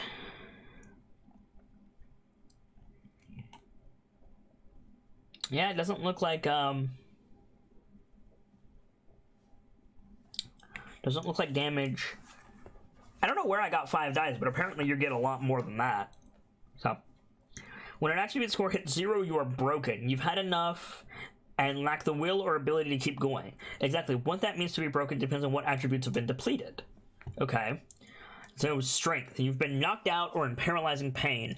Being broken by damage is much more dangerous than any other types of trauma because it also means you suffer a critical injury. Agility, you're physically exhausted. Wit, your brain is overloaded and you can't think straight. Empathy, you break down in fear, self-pity, or sorrow. When broken, you cannot use any skills, perform actions, or activate mutations, not even reactive ones. You can, however, perform 1 maneuver per turn. The fastest way to recover from being broken is for someone else to successfully heal you. In most cases, you don't need to be healed to get back on your feet. As long as you're not dehydrated, starving, or hypothermic, you recover after D6 hours even if no one heals you. You get 1 point in the relevant attribute score back and you can keep going. Once back on your feet, you can recover the rest of your trauma with the help of resources. Critical injuries. If you're broken by damage and have suffered a critical injury, you might die unless someone heals you in time. When broken, you're an easy target. An enemy can attempt to give you a coup de grace and kill you outright. To do this, he only needs to make a fight or shoot roll. As long as he rolls at least 1 success, you're dead. Conversely, you can finish off broken enemies in the same way. So you can kill someone with empathy. Like, if empathy is broken, they have the broken condition, all you have to do is just pop, and they're gone. Interesting. Okay. To recover trauma and restore lost attribute points, 2 things are needed. At least 4 hours of rest and a resource depending on the type of trauma. When those conditions are met, you restore lost attribute points of the relevant type. You can even recover multiple types of trauma simultaneously, as long as you have access to the resources needed. A ration of food for strength, agility for water, some sleep for wits, and a moment of closeness with another mutant restores all lost empathy. Aw, cool. Being broken is always bad, but being broken by damage is especially dangerous. It can mean death. Before you are broken, damage points represent bruises and minor cuts. Painful, but quickly recovered with some rest and a little grub to give you new energy. When your strength falls to 0, you suffer a critical injury. Roll a d66 on the table on page 91 to determine what your critical injury is, noted on your character sheet. It's over here. If your critical injury is listed as lethal, someone must make a successful heal roll to save you. Otherwise, you die when the time period indicated has passed. If you get up on your own accord above before you die, you can try to heal yourself, but with a -2 modification on the roll. Each person trying to heal you can only roll once. Instant kill. Note that there are 2 critical injuries that kill you outright. If you roll either of these, that's it. Time to reduce the Ark's population by 1 and create a new mutant. Womp. Healing. Each critical injury has a special effect that you suffer during the healing time indicated, measured in days. If someone rolls to heal you during the process of healing a critical injury, the remaining healing time is reduced by half. Any roll to save your life above does not count towards this. A new heal roll needs to be made to reduce the healing time. Note that you can restore all of your strength, all damage once recovered, but still suffer the effect of a critical injury. Okay. NPCs can be broken the same way as PCs. An NPC can heal a PC and vice versa. However, the GM doesn't roll dice when the NPC heals another NPC. Instead, it simply dictates the outcome. The GM can also rule that a minor NPC who is broken by damage is simply killed outright. Cool. Okay, so let's see. Last breath. You're on your last breath. Effect during healing, none. No time limit. Okay. Stunned. Okay. Sprained wrist, -1 to shoot and fight. It doesn't have a time limit. It doesn't have a duration either. Oh, lost breath, not last breath. My bad. Sprained ankle, concussion, damaged shin, broken nose, broken fingers, ouch, broken toes, teeth knocked out, groin hit. You suffer 1 point of damage for every roll you make to force, move, or fight. Oof. Thigh wound, -2 to move or sneak. Biceps wound, -2 to shoot and fight. Severed Achilles tendon. Ah! I've had that injury. Not severed, but I've had that injury. It sucks. Dislocated shoulder, broken ribs, broken forearm, broken leg. Ear torn off. Sonar mutation disabled. Oof. Gouged eye, punctured lung. Oof. Damaged kidney. Crushed knee, crushed elbow, crushed foot, bleeding out. All of these are lethal. Crushed face, busted intestine. You suffer 1 point. You suffer 1 rot point per hour until healed. Oof. Damaged spine, neck injury, paralyzed from the neck down. Effect is permanent unless healed during healing time. Oof. Paralyzed from the waist down. Effect is permanent. Internal bleeding. You suffer 1 point of damage every roll you make to force, move, or fight. Severed arm artery. Severed leg artery. Severed jugular. You're just fucked. Pierced heart.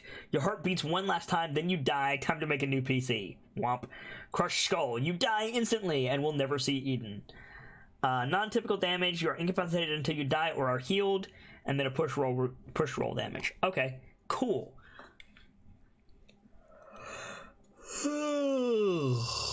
Excuse me, chat. And then we have conditions: starving, dehydrated, sleepless, hypothermic, booze. Booze is a condition. What is the condition of booze? When you're screaming in pain, when the hunger tears at your guts, and when shivering in fear, you can dull your senses with booze. In the Ark, gearheads can brew alcoholic drinks from plants that grow or find in the zone. At later stage, the people can build a distillery. 1 bottle of booze counts as a normal item and contains up to 10 doses. 1 dose of booze immediately recovers 1 point of damage and doubt. The drawback is that booze can cause 1 point of confusion. Furthermore, the damage and doubt recovery from booze is temporary. After D6 hours, the trauma returns. If you have suffered more trauma in the meantime, you can be broken when the effect of the booze wears off. And it doesn't say whether or not it stacks. Interesting. Okay. Darkness. And they say that in the old age, the world was illuminated by so many and bright by so many and bright artificial lights that night turned into day. That was many years ago. Now the world is silent and dark. When the zone smog obscures the sky, which it usually does, the night is black like death itself. Excuse me. And inside the old ruins, the darkness is often deep even in the middle of the day. When you are in compact darkness and you don't have any gear or mutations to light your way, you have no choice, but to feel your way around. A potentially lethal risk to take in the wasteland. To make your way through the darkness, you need to make a move roll. Fuck me, hang on.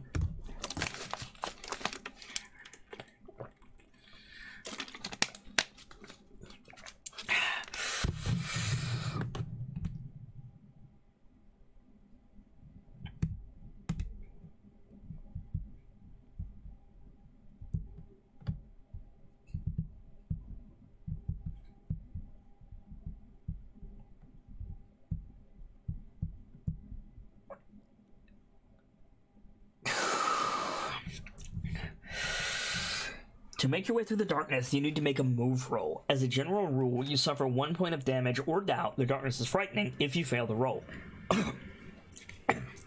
In total darkness, you can attack targets at arm's length or near range normally, but first need to make a scout roll to get a good look at them.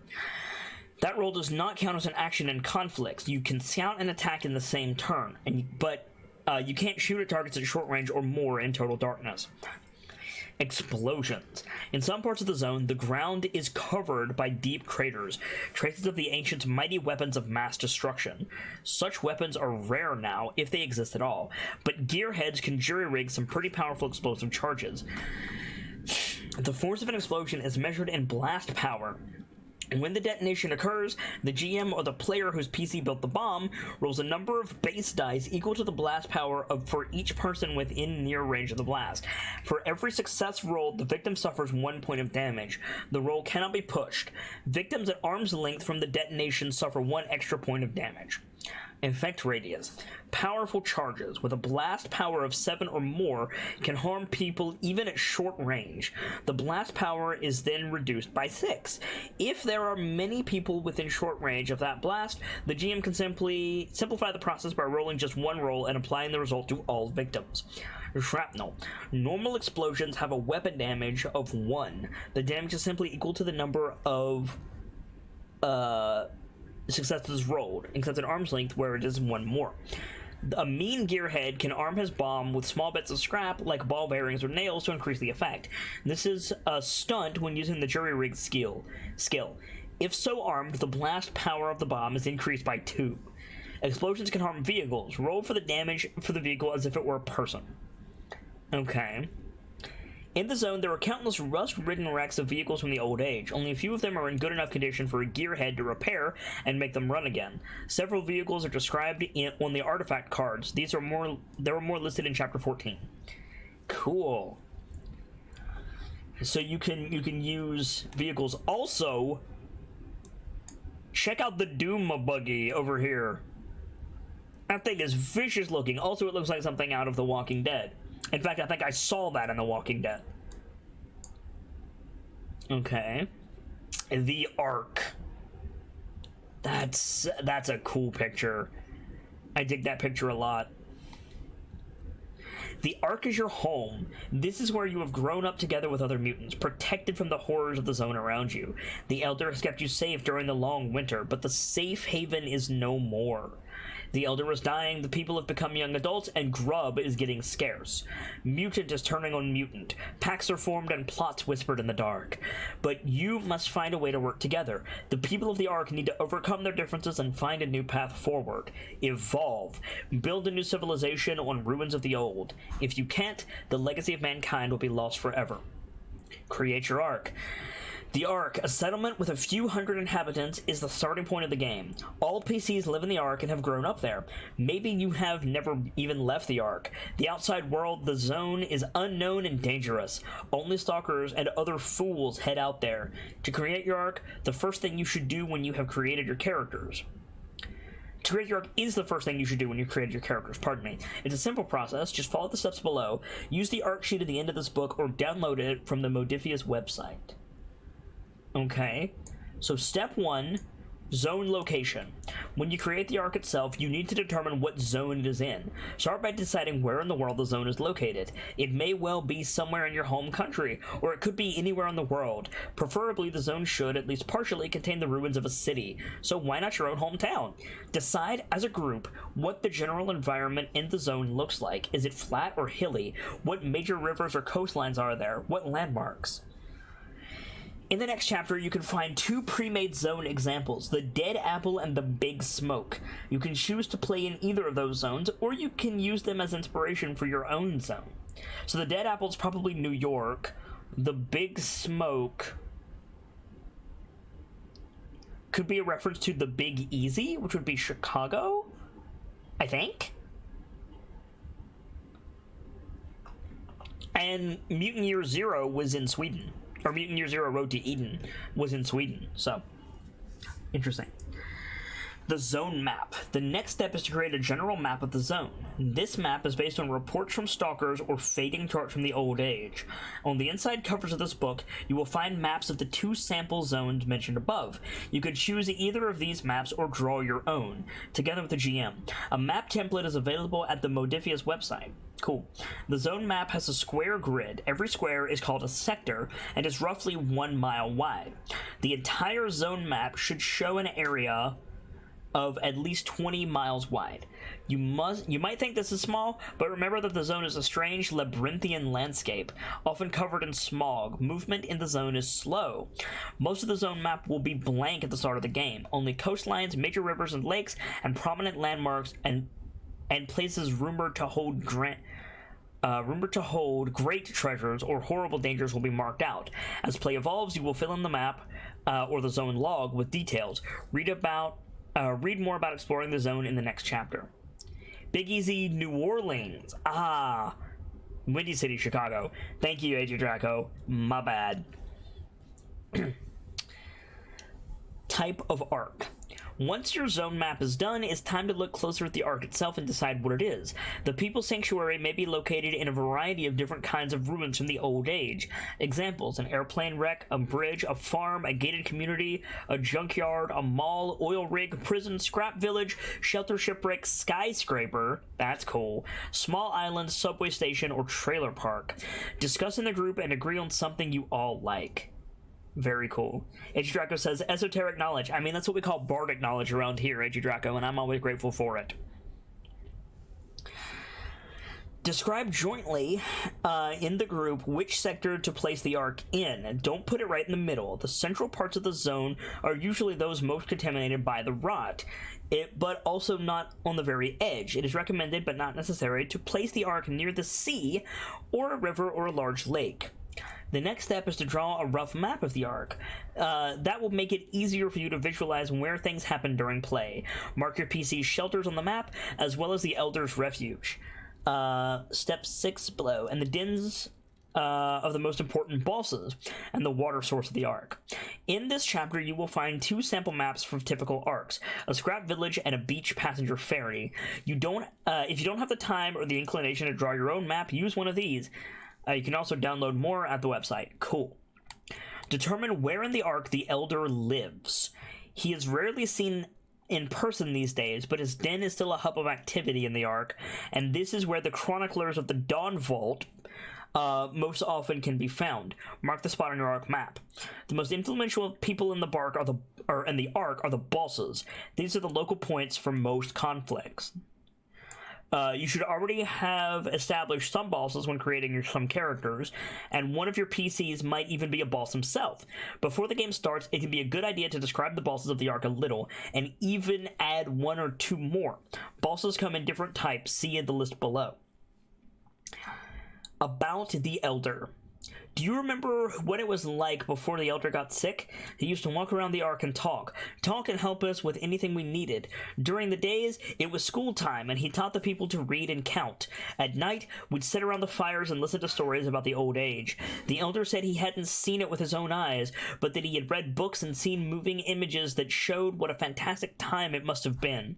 When the Elder got sick, all that stopped. Maybe it's the rot that finally got him. Maybe he's just old. I don't care which. I just want to sit in his his lap again, to hear him talk about the green field, the blue lakes, and the great cities full of people. Silas the Chronicler. About the apocalypse. How did the world end? Some stalkers and other braggarts say they know what happened, that a great plague swept across the world and killed everyone, that the bosses of the old age fired their weapons of mass destruction at each other and drowned the world in flames, that the gods among the stars, the ancient overlords, had enough of mankind's hubris and decided to end it all in fire and brimstone. Maybe it's true. Maybe it's just lies and tall tales. The truth is, no one knows for sure, except maybe the elder, and he refuses to talk about it. We learned as children not to ask. He would curse and rave at us every time the subject came up, but I've heard him mumble in his sleep. He said that the ancients ended themselves. Interesting. And then the boss types. The despot, the commander, the agitator, the revolutionary, the kingpin, the bureaucrat, the cultist, the collector, and the hard worker. Pretty standard stuff there. Other NPCs, the population density, water source, development levels. 12 points across the 4 development levels of the arc, see below. Cool. And then the season. Searing summer heat, rainstorms in fall, icy winter snow, and slow thaw in spring. Hello there. 1 second, guys.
And I'm back. Sorry about that, guys. Anyway, so the season is interesting, and then we have development levels. So let's see. Distribute 12 points across the 4 development levels. Okay, so food supply, culture, technology, and warfare. So the food supply development levels rating determines how hard it is to find something to eat in the Ark. The culture development rating rates how the people understand artifacts and other remains of the old age. Technology, the most important use of technology dev rating is to help the people to understand how artifacts are used. And warfare determines how well the Ark can stand up against a large-scale attack. Like a large-scale attack. Interesting.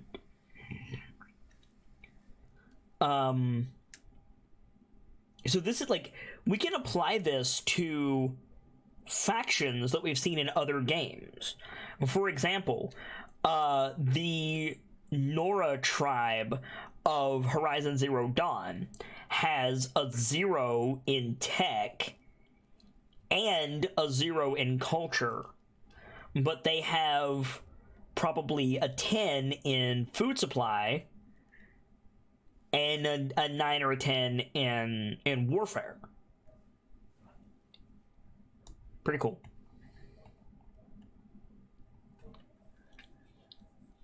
And then we have what the attributes do, people's project. Now this one is interesting. I really want to read more about the People's Project, because this is something that we read about in the introduction that really struck out as something that this game is doing that I haven't seen too much of. During the course of the game, you can develop the Ark by having the people undertake projects. A project can be anything from building a palisade or starting a mushroom farm to setting up a tribunal or opening a theater. A project does not only involve your particular PCs directly, but is undertaken by a large section of the people.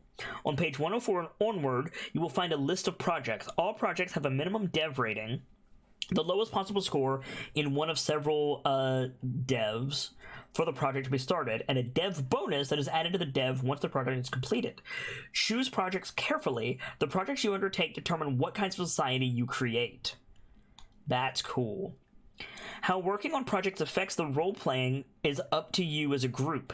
You can handle it summarily, just roll dice and move on, but the projects and working on them can also generate dramatic events played out in detail. Projects can be threatened or even sabotaged, often a source of desperate conflict. Projects can also be used as a backdrop for other events in the game. Cool, so they can be as big or as little as you need them to be. At the start of every session, as long as one or more PCs are in the arc, the player should hold an assembly. This means you step out of your characters for a short while and instead represent the entire people. Consider, as players, not as PCs, what projects you think the people should undertake. An assembly follows these simple steps. Discuss which projects you think the people should undertake.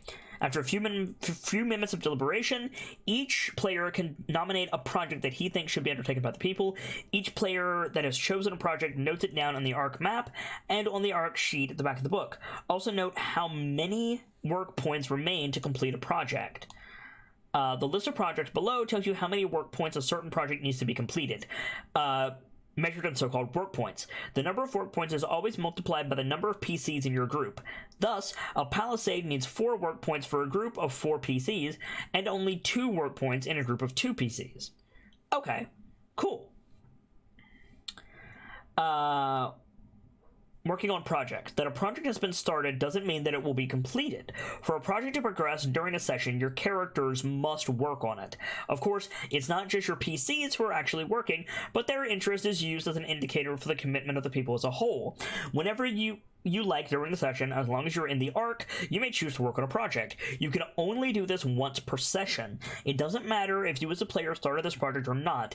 Describe what you do and roll dice for one of the skills listed by the project. If you have useful gear, roll gear dice for it. You can push your roll normally. You can help or hinder another PC, but then you can't roll for yourself during that session. For every success you roll, the remaining work points for the project is reduced by 1. Decrease the number on the arc sheet when the number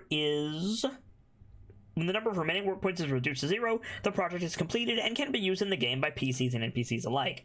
Nice. No PCs in the arc. If there are no PCs in the arc at the start of the session, don't hold an assembly. Instead, the GM can decide to start one project that the people undertake while the PCs are absent. The GM can also decrease the number of remaining work points for one project by the number of PCs in the group. No dice are rolled. The GM can only do this if no PC is present in the arc at the start of the session. She can also use this power to make the arc develop in a direction that the players might not want. Interesting. So again, going back to the episodic concept.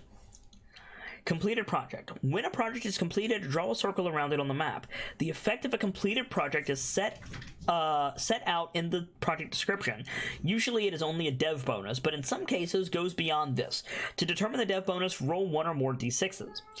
Destroyed project. PCs and NPCs can sabotage projects, whether completed or not during play. Projects can also be destroyed by an attack against the arc. A destroyed project is erased from the map. If the project was complete, roll as many d6s as when the project was completed to reduce the dev rating accordingly.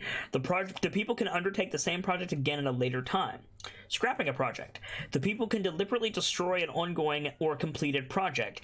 This must be decided at the assembly, and all players must be in agreement. Interesting. About the origin of the people. Did you know, and did you ever think about where we come from? About the source of our mutant powers? The people have lived in the Ark as long as we can remember. Everyone knows that. But before then, are we born here or have we come here for somewhere else? The only one with answers is the Elder, and he always refused to tell us. Don't look back, he'd say. The past holds nothing but death and destruction. Look ahead, build a new and better world. Now he's on his deathbed, they say. Now we might never know, unless the answer is in Eden. List of projects. Defenses, a hunting party to get some food, cannibalism. If the Ark is on the brink of starvation, the people can resort to desperate measures. No dev requirement. Work points, 1 times the number of PCs, dev bonus, food supply, plus 3d6, culture, minus 1d6. Special, increase the session body count, page 115 by d6. They can make growing land, they can have a slave market, they can have a pigsty for farm animals, they can have a temple. Interesting! They can have a temple. That's the second time we've seen outright religion, but the first time was cultists, which is usually like denoted as like crazy people. Zone wrestling, a metal cage where the strongest mutants fight each other for bullets and glory. Less physically inclined mutants bet on the outcome. No weapons are allowed in the cage, but mutations are considered fair play. Dev bonus, warfare plus a d6. Damn. Is a zone expedition. An expedition into the zone is a special type of project, described in detail in Chapter 8. It requires no work points and can be undertaken several times over. Only 1 zone expedition can be launched per assembly. The PCs can decide whether to join the expedition or not, so it's like a player thing. Museum. An exhibition of objects from the old age. The people can come to learn about the ancient world. Cool. Statue, nice. Sundial, watchtower, harbor, a simple way to make it easier to load and unload from boats and ships, very cool. A mill, a smokehouse, delightful, smoked meats are delicious. Marketplace, militia, library, stables, a theater, and a torture chamber. And so in the arc, in the video game, Road to Eden, they had... What did they have? They had... zone expeditions, they had a museum, they had a marketplace, they had a library, sort of, they had a tribunal, they had a tavern, they had a workshop. That's what they had. Interesting. Okay. About the barren people. Our days are numbered. The people are doomed to wither and die. We are not like the wild mutts or the zone ghouls that seem to multiply every day. Not like the ancients who filled the world to the brim with their offspring before the end. We mutants cannot breed. We are barren. No children are born in the Ark. You know that, you say. Everyone knows that, sure. But there is hope. We must go into the zone, seek contact with others. They say that there are other peoples out there, that we can join and grow stronger. What if we are only barren to each other? What if there are artifacts that can help us? Listen to me. If we stay here in the Ark, we will perish. We have no choice. We must go into the zone. We must search for others. Tribunal, water wheel, workshop, surveillance. I could set up, like, cool. Calendar, windmill, ink and paper, so they can have writing stuff. That's just super useful. Distillery, an army. They can have a standing army. That's crazy. An army is more powerful than a militia and can be used for actual military campaigns in the zone. A bank, a ship, a generator. That's super important. They had a generator in Mutant Year Zero, Road to Eden as well. Heliograph, a device capable of quickly sending short messages over long distances using light signals and mirrors. Cool. A school, a shelter, printing press, settlement. There's so much stuff here. A road. A foundry, explosive labs, autocracy. One boss becomes the sole ruler of the Ark. His word is law. Free enterprise. Collectivism. Suffrage. That's cool. Steam engine, steam car. Railroad, train. Arsenal. Electric lights. Radio. Wow, surgery suite. There's so much cool stuff that you can get. I dig it. I dig it a lot. But there was a thing here about men and women. No children are born in the Ark. So what? I think that's a good thing. During the old age, men were in charge and women had to take care of the children. Did you know that? Not anymore. Now I call the shots. Morlow, boss. Nice. About the grub. The Elder always took care of us, protected us, comforted us, gave us grub. There was a stockpile of canned grub, and he knew how to grow more right out of the ground. Now the stockpile is almost gone, and nothing is growing. Grub is scarce, and what little there is controlled and rationed by the bosses, and soon there won't be any grub left. Then we'll starve, unless we learn to grow grub or kill beasts and eat them, like the ancients did. Maxim, Chronicler. This is super cool. The Dawn Vault. The Elder no longer controls the Ark. The old man's word is no longer law, but one of his commandments is still held in high regard to the people, to collect artifacts from the old age, study them, and learn from them. Keep them in a safe place. The Elder called this place the Dawn Vault. When you grew up, it was strictly forbidden to keep artifacts that you found for yourselves. Everything had to be turned over to the Dawn Vault, studied and filed. In theory, that is still the rule, but as hunger sets in and the old order falls apart, mutants increasingly keep artifacts for themselves and even barter them for grub. Still, the Dawn Vault remains and is guarded by a group of loyal chroniclers who refuse to abandon the Elder's principles. When following his will, they continue to collect artifacts, study them, and teach what they learn to anyone willing to listen. Nice. You can find artifacts during treks to the zone. Read more about that in Chapter 8. Apart from their primary use, artifacts have two numeric values, dev requirement and dev bonus. Just like projects in the Ark, all artifacts are described on the artifact cards and in Chapter 14 of this book. The dev requirements are the minimum level in one of the 4 devs that the Ark must have reached for all the people to be able to easily understand and use the artifact. This is explained further in Chapter 8. For fuck's sake, one second.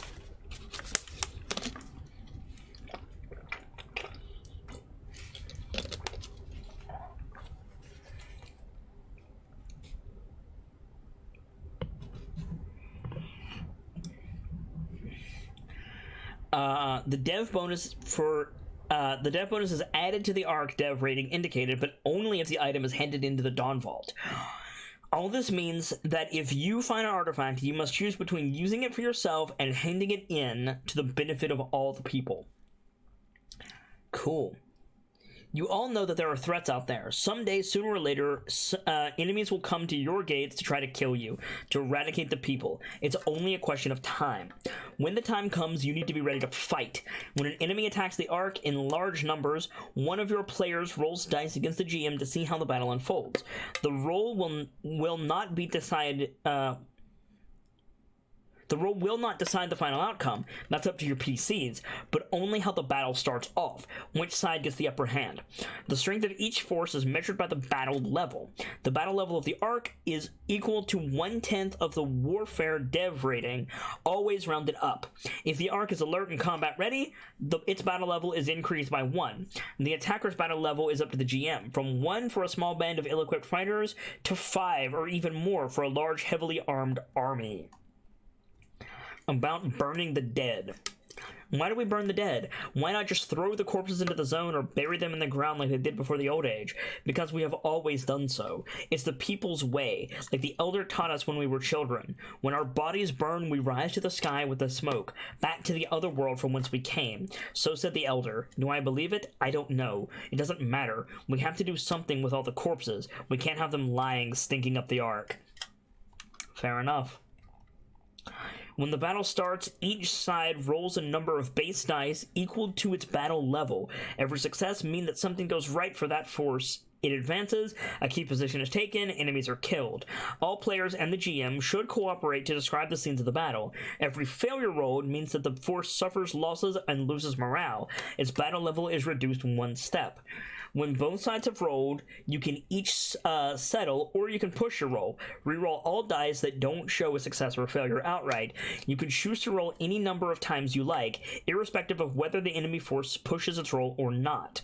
Keep this up until neither side can or wants to push its roll anymore. Then, count the number of successes that each side has rolled and subtract the enemy's number from the Arks, and enter the result in the table below. A negative number means the enemy rolled more successes than the Ark. Losses. The Ark's battle level after the battle is temporary. The Ark's battle level after the battle is a temporary value. If the people's fighters are tended to and get a chance to rest, the battle level is recovered 1 step per day, unless destroyed projects have decreased the Ark's warfare dev rating enough to cause permanent decrease in battle level. The enemy's battle level is recovered at the same speed, but only once they are back in their home territory. Interesting. So let's take a look at these battle results. A -2 or lower means that enemies flood into the Ark and destroy everything in their path. The people are hacked up and shot in droves. There is no winning this battle. All you can do is hope to save yourself and escape. The people's population is decreased by 4d6. Roll 1d6 to determine how many projects in the Ark are destroyed. The GM decides which. Fuck. -1.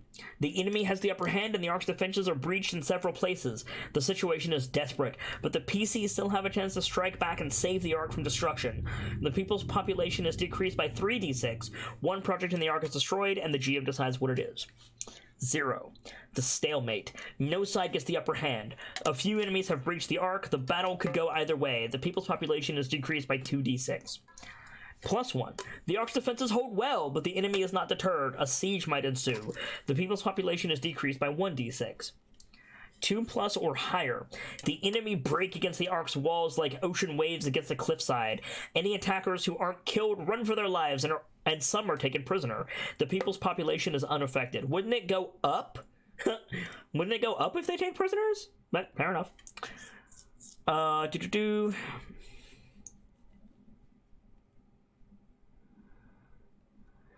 The session... Oh, here we go. Life in the Ark is hard. Violence, hunger, and rot claims victims almost every day. At the end of every gaming session, one of the players, which one is up to you, rolls 1d6. The result tells you how many inhabitants of the Ark have died in the meantime, beyond any PCs or NPCs who might have lost their lives on screen during actual play. The GM is responsible for keeping track of the Ark's current population figure. She should always note it down on the Ark sheet. This figure will steadily decrease during the course of the campaign, unless you find some solution that outsiders move into the Ark, or that you somehow find a way to bring children into the world. The people are doomed. It's only a matter of time. The session body count can be decreased when the Ark's food supply rating dev rating increases. On the other hand, the Ark can lose additional inhabitants during the large-scale attack. It is not a necessity but recommended to elaborate a little on the session body count. Players or the GM can describe how the poor souls met their fate. Did they starve? Did the rot get them? Or did they kill each other over some grub? Avoid complex intrigue and events that the PC should have been able to prevent or affect. These little stories can give color to the Ark and create a sense of things happening beyond the PC's control. So this is the 3rd timer we've seen. Your stats will decrease as you go, which will eventually kill you. Your mutations will decrease as you use them, or will decrease your body as you use them. And now the body count of the Ark decreases as you go. So there's multiple timers in this gameplay loop that I find interesting. Chapter 8, Zone Travel. The Zone. The wasteland surrounding the Ark is a labyrinth of decaying ruins and dark forest. It's a vast mass grave, full of crumbling monuments to the ancients' hubris and arrogance. Out there, feral savages and mutated monsters roam, and if you're lucky enough to survive the beast, the invisible lethal rot will sooner or later kill you. For as long as you can remember, the Elder has warned you not to stray into the zone. Yet, that's exactly where you need to go now, deep into the unknown, to find knowledge, to find clues to the origin of the people, and a path to your future. The zone map. The first thing you do before starting your campaign is to define your zone. Create your own zone based on your own hometown or any suitable metropolitan area, or use one of the 2 pre-made zones described in this chapter, with maps on the inside covers of this book. The zone map is a central component of the game. At the start of the game, most of the zone map is empty. During the course of play, you will fill it with content. You can make notes directly on the map itself, or use a zone log, which you can find at the back of this book or download from the website. There you will find a template that you can use to draw your own zone maps. The zone map is split into sectors. Each one is a square on the map. It can be multiple squares. A square on the map is about a mile long. We have an example map here with the big smoke. and the dead apple. That's so obviously New York. Is this New Orleans, though? Maybe? I'm not sure. I will read this, though. Notes on the map. On the pre-made zone maps, there are already some notes, markings denoting ruins, warning of rot-infested areas and monsters, even wild guesses about the location of Eden. Take these notes with a pinch of salt, as they reflect... all they reflect is what stalkers think is out there, and they very well might be wildly inaccurate. That's cool. The bridge looks London-y?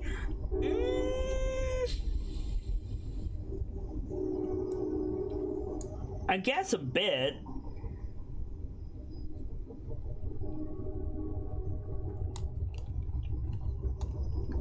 That's so obviously New York, though. Trekking into the zone is not a venture to be undertaken lightly. Prepare yourselves well, plan where you want to go, and how long you will be going for carefully. Bring plenty of grub, clean water, and bullets. I read turtles for some reason. Weapons, preferably firearms, are a given. If you can, have a gearhead make you some rot suits below. They won't make you immune to the rot, but they can help a little. If you can find a rot eater to bring along, that's a big bonus. And finally, the most obvious advice of all, never walk into the zone without a stalker to lead the way. Dope. In the zone, you move from sector to sector. You can move diagonally. Each time you enter a new sector, your stalker can roll to find the path. If you have several stalkers, only one of them may roll. If the terrain is very difficult, the GM can make you roll to endure just to get into the sector. Oof. Each time you enter a new sector, you generally need to explore it. This means the GM describes the general terrain or any prominent ruins or other landmarks. You tell her what you want to take or closer to look at, or what you want to avoid. In a new sector, you can run into all kinds of threats, but also find priceless artifacts. A typical sector takes 4 hours to explore, including any encounters. This might seem like a long time, but bear in mind that the zone is a twisted maze of overgrown ruins. You need to proceed very carefully. Sectors with especially difficult terrain can take even longer to explore, while fairly open sectors can be explored in half the time. The GM has the final call. A stalker who finds the path can use a stunt to reduce the time it takes to explore a sector by half, typically from 4 to 2 hours. He can also rush you through a sector in a quarter of the time and avoid all threats, but then you will miss any artifacts, grub, or clean water in the sector. Vehicles, if you're traveling in a vehicle, the time to explore the sector is cut in half. Nighttime, only fools travel into the zone at night, so don't do that. Grub and water. A stalker can use stunts to find grub and rot-free water in the zone. Water will most likely be plentiful in the zone, depending on where in the world is located, but almost all water is contaminated by the rot. Don't forget that you must eat and drink every day to avoid trauma. Back again? When you explored a sector, you don't need to explore it again if you return. You now know your way through the sector and can pass quite quickly. Typically, it takes 1 hour, 30 minutes in a vehicle as a rule. There are no threats or artifacts in the sectors that are previously explored, but the GM is free to break this rule. The stalker can use his skill Find the Path to look for artifacts, bullets, and grub and clean water in a previously explored sector, as long as the GM deems there is more to find. Scouting from a lookout point. One of the best things a stalker can find in the zone, apart from artifacts, is an elevated position with which to watch nearby sectors. A normal ruined building is not enough. It needs to be a tower, skyscraper, or bridge. From such a lookout, the stalker can view an adjacent sector and explore them. He can roll to find the path in the sector he scouts at little or no risk. Dope.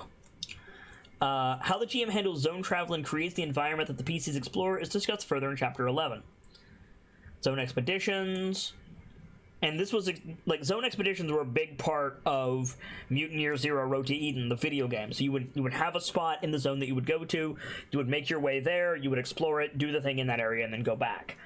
And you would go back to get supplies, and you could level up out in the field, but you had to go back to get supplies, further the story, and things like that. It's pretty cool. About zone ghouls. There are many dangers out in the zone, but trust me, the zone ghouls are the worst. They are wretched creatures of the rot, spawned by the zone itself. They are skinny and short like children, but don't be fooled. They hunger for mutant flesh and don't have an ounce of humanity left in them. Thankfully, there are ways to avoid them. Excuse me. First of all, only move through the zone during daytime. The zone ghouls can't stand the sunlight, not even through the smog. That's why they all dress in hoods and wrap up their heads and hands with cloth. Some say the zone ghouls aren't even living beings at all, that they are evil spirits from the old age, but I know better. I know they can bleed. I know they can die. My advice, bring a scrap rifle and never let them get close. If you see one zone ghoul, you can be sure there are at least 2 more nearby. Franton, a stalker. About other arcs. Some nights when the smog lifts, you can see faint lights at the horizon. Have you seen them? Some say they are just a mirage or some zone phenomenon best left alone, but I don't think so. I'm sure there is something over there, something important. I once walked as far as I could in that direction before the grub ran out or the rot got me. I didn't make it all the way, but pretty far. Do you know what I saw? Other mutants, just like us. Believe it if you want, but I'm sure there was another arc out there. We are not alone. Says Kryn, the stalker. Nice. Artifacts. Artifacts are just like cool shit you get that improves bonuses, like a generator or a DVD player. They were kind of jokey in Mutant Year Zero Road to Eden, like the fruit tester, but they were still really good. But this is what I want to read about, the rot. This is not something that we know a lot about. It's this amorphous, like, corruption, basically. I'm pretty sure it's like nuclear radiation, but let's find out. Some say the rot is the lingering effect of the ancients' weapons of mass destruction. Others say it's the result of some experiment gone horribly wrong. Maybe it's just nature's revenge on the human race for consuming the Earth's natural resources too greedily. For you, for the people, it makes no difference. All you need to know, is that the rot kills. It's out there, everywhere. It's stronger in some places, weaker in others. The effects of the rot are unpredictable. It can be anything from shivers and a fever to hair loss and vomiting blood. Sounds like rads to me. The worst thing about the rot is that it permeates your body and builds up inside you over time. When you are contaminated by the rot, you suffer rot points. Mark them in the checkboxes on your character sheet.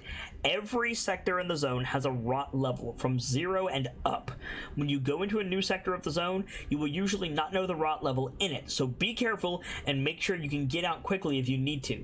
And when you learn the rot level, don't forget to note it down on the zone map or the zone log. The rot level determines at what frequency you take rot points. 0. Zone Oasis. The sector is as good as free from rot. You suffer no rot points here. The arc is located in such a sector. 1. Weak rot. In these sectors, you get 1 rot point every day. Strong rot. In such a sector, you suffer 1 rot point every hour. And a hotspot. Here, you will die quickly. You get 1 rot point every minute. Okay. You can also get rot points from individual events or actions in the zone, such as consuming contaminated grub or drink, wading through rot water, or coming into contact with contaminated creatures. This is almost certainly rads. Yeah, wading through rot water, that's...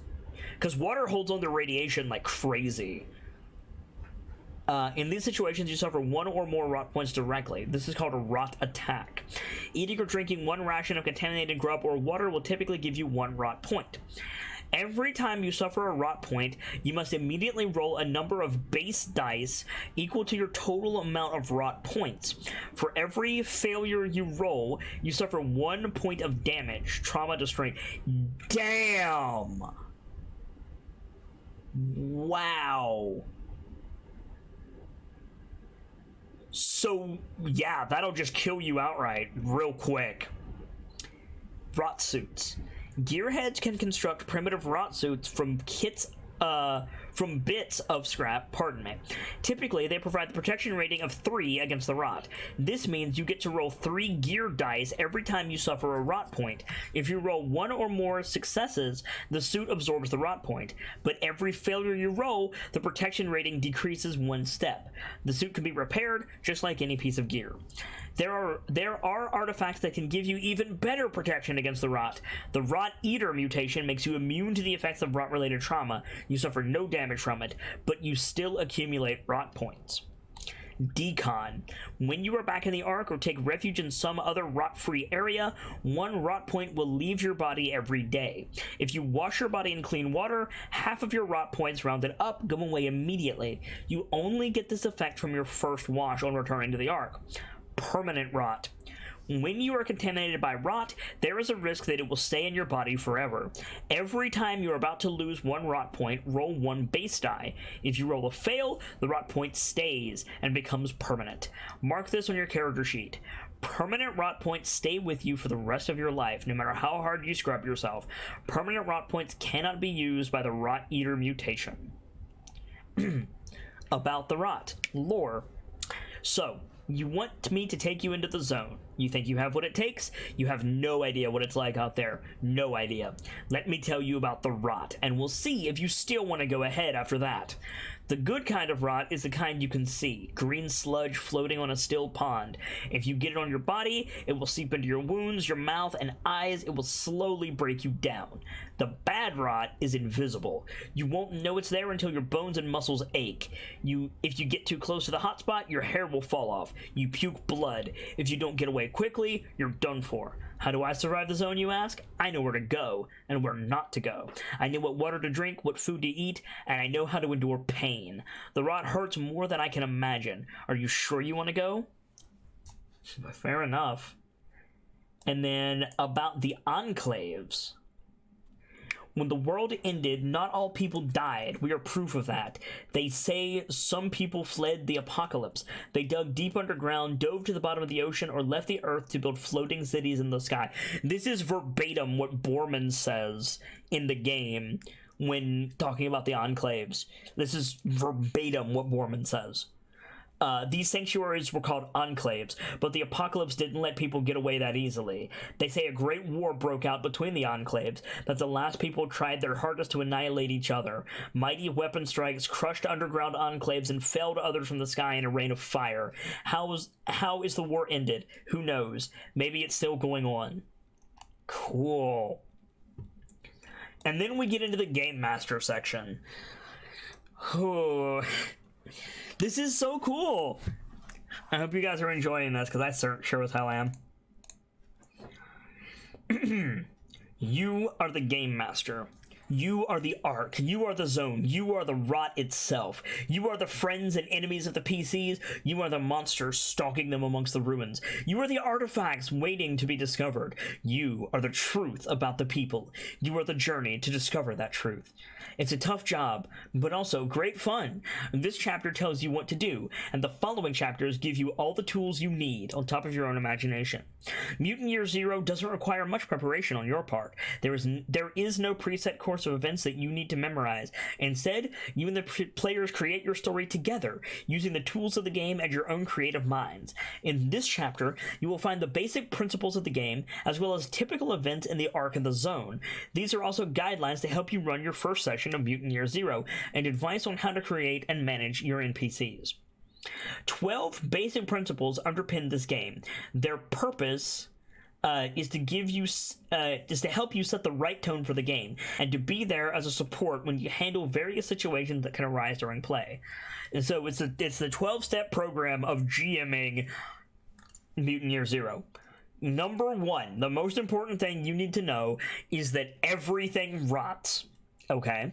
In the world of Mutant Year Zero, nothing endures. The PCs themselves decay and mutate, their gear breaks, the Ark is about to tear itself apart, there is no safe haven. If the players start to feel safe and comfortable, it's time to break something. Let the players build things, gear, projects, relationships, then threaten these things and make the PCs fight to keep them. So the number one thing that the devs of this game want to impart to a game master is fuck your players. Wow, that is a strong start. Like, damn, son. Like, here's the number one thing that you need to know if you're gonna GM this game. Those other people at the table, fuck them. Like, wow. Wow. Okay. All right. Number 2. There is never enough grub.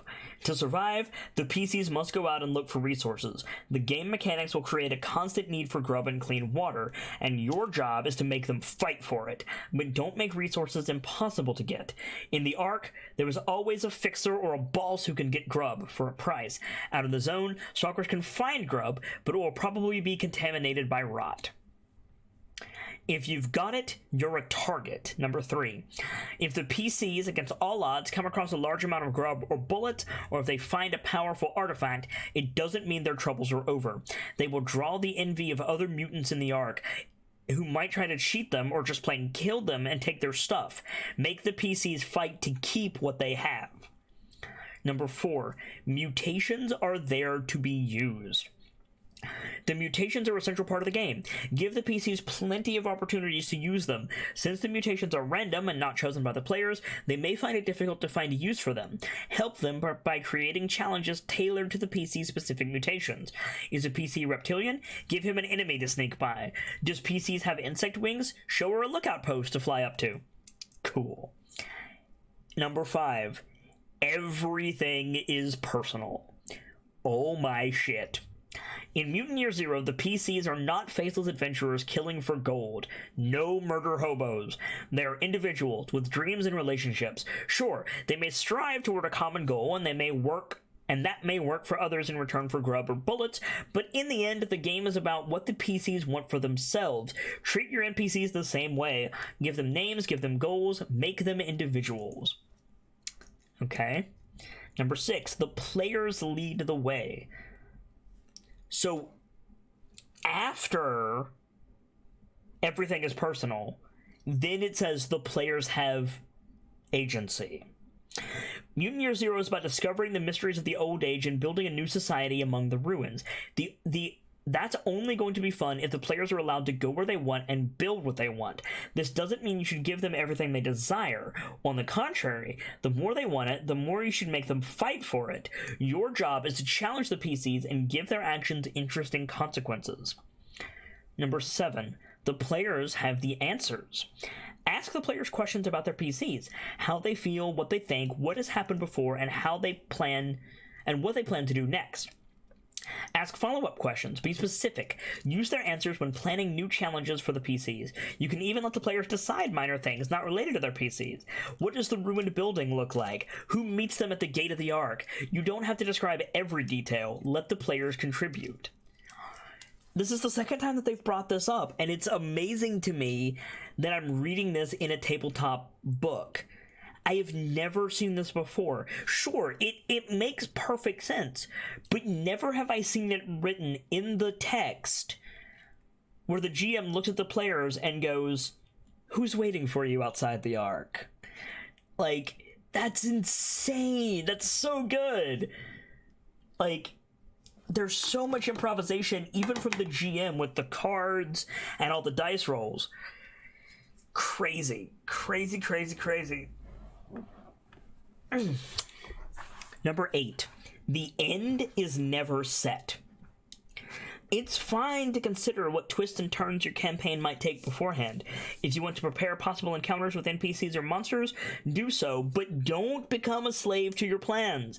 Never decide before a gaming session or how a gaming session or a campaign should end. Challenge the PCs. Let them face dangers and misery, but don't try to control how the players react. Instead, let their actions have consequences and create new challenges based on those consequences. That's how the game world comes alive. Death is a part of life. The world of Mutant Year Zero is a harsh place. To kill PCs is not a goal in itself, but if it happens, let it. Don't fudge dice or throw in some miraculous deus ex machina to save the PC's life. The player should feel vulnerable. Creating a new PC is a quick process, and introducing him to the group is usually easy, since the Ark is small and everyone knows everyone. Feel the apocalypse. That is a sentence.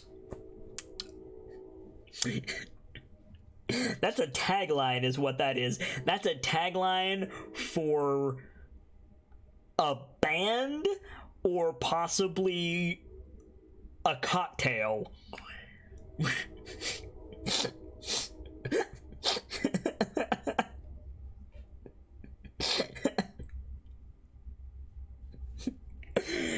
Oh my god, what is the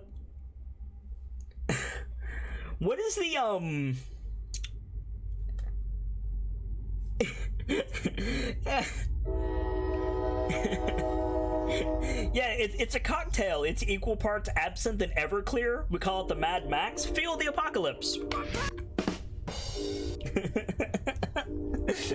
By the way, don't ever drink equal parts absinthe and Everclear, by the way. That's how people die. Feel the apocalypse. Fucking, oh god. Another example is a marital aid. A marital aid with the tagline "Feel the apocalypse." That's not something I want to think about. Paint a vivid mental picture of the post-apocalyptic world for the players. Describe the blackened ruins and the dead forests of the zone. Make the mutants and the misery of the Ark come alive. Let them feel hunger and thirst when grub and water runs out. Have them shiver in the atomic winter. But don't get long-winded. Don't list everything the PCs see, bear, hear, and sense. Pick some detail, an object from the old age, a particular mutant, or something else, and let that thing set the tone for an entire scene. Pan-galactic gargle blaster, feel the apocalypse, right, H. Draco? Yeah. Hope never dies. Mutant Year Zero isn't only about pain and suffering. I'm sorry.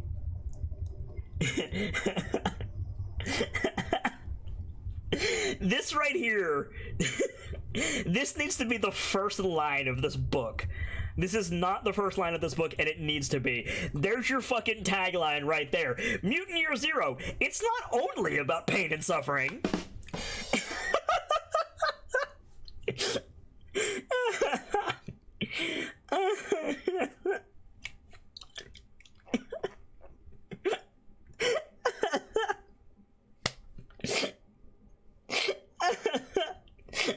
Mutant Year Zero, it's not only about pain and suffering. Feel the apocalypse.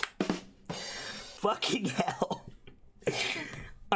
The darkness needs to be contrasted with hope of a new life, a better life. Threaten the PC's dreams, but don't snuff them out. Even in the dark of night of the zone, there was always a speck of light on the horizon. It can be funny, too. Mutant Year Zero depicts a grim and gritty world, but that doesn't mean you need to sit stone-faced by the table at all times. The juxtaposition between the old and the new, between what the players know and what the PCs believe, can often give rise to hilarious situations. Embrace that. Some humor every now and then will give you a break from and accentuate the darkness, and gives you all a deeper experience. Yeah, laughing so hard you're in pain. Yeah. A really good example of this one, of number 12, can be seen in Mutant Year Zero Road to Eden, the video game. You find an artifact in Mutant Year Zero that is, they call it an ancient fruit tester. And they say it's got two probes coming out of it. It has a screen that continually blinks like a power cell, and on the back is the image of an apple. And they say that the ancients use this to test the quality of fruit. And some chroniclers say that it has a secondary music playing function, but nobody has found a way to access it. It's an iPod, but, you know, a very Mutant Year Zero description of an iPod, and that's what they're talking about here. It's great. Balls. Events in the Ark. In Mutant Year Zero, there is no pre-scripted scenarios to follow, no stories written beforehand. It's you, the GM, and the players around the table who create the story together by playing the game. Sometimes, this freedom can feel overwhelming. To help you when you feel lost and lack ideas for what should happen next, you have 10 typical events to spring on the PCs in the Ark, and 10 others when they are out on the zone. How often you use these events is up to you. Danger ahead. Fight over projects, a threat escalates, fight over gear, an appealing offer, a PC gets into trouble, an NPC gets in trouble, PC versus PC, unwanted consequences, a glimpse of the dream, This is the only one that I can't immediately see. Every PC has a big dream. The dream is something that seems distant, something the PCs fantasize about when the realities of life are too hard to beat. But every now and then, a PC can get a little glimpse of his dream, the beginning of the path that maybe, just maybe, might lead all the way there. It's time, Dink whispers in the cage next to yours. Tonight we rebel. Tonight we'll be free. Are you with us or against us? Frenton has found a ruin that contains writings from the old age. He can show you the way. I just need something from you first. Cool. Suddenly, you feel Asrina's hands on yours. Your whole body shivers. She pulls her hand away, pretending like nothing happened. Oh. Okay, interesting. Very cool. And then events in the zone. A beacon in the distance. Danger ahead. A hard choice. Those are always fun. Gear is lost. A sleepless night. A PC gets into trouble, an NPC gets into trouble, PC versus PC, the zone versus everyone. That's a thing.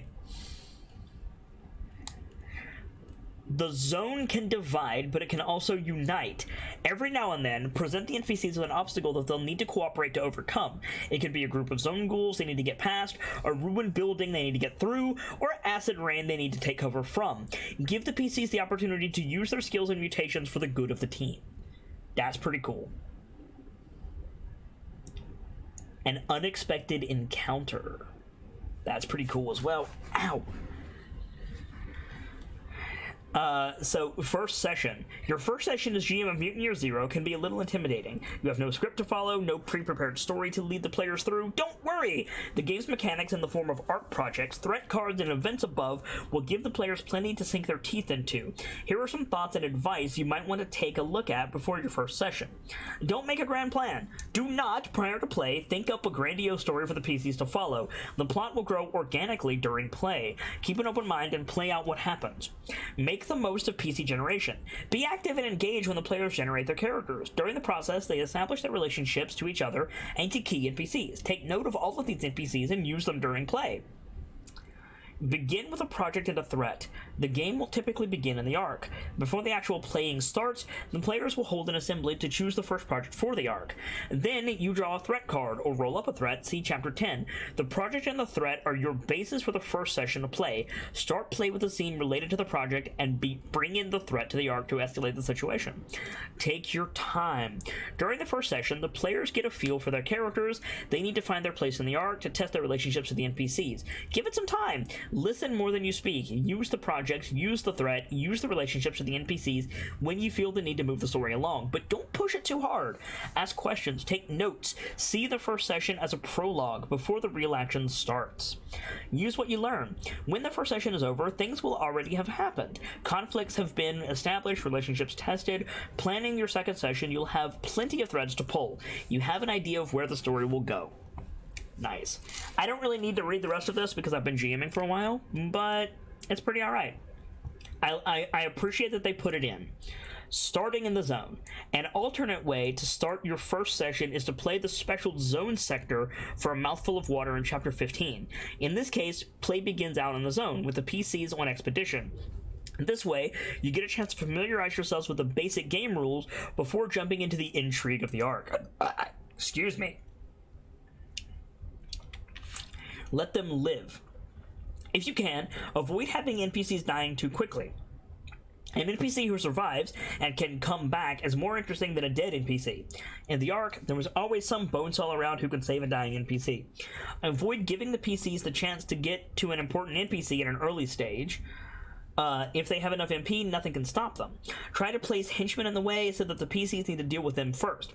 If the PCs, despite your best efforts, kill off an enemy boss or some other important NPC, let that happen. Let it have real consequences. Allies of the dead boss might want revenge, or people might now turn to the PCs for protection and grub that the boss used to provide for them. Interesting.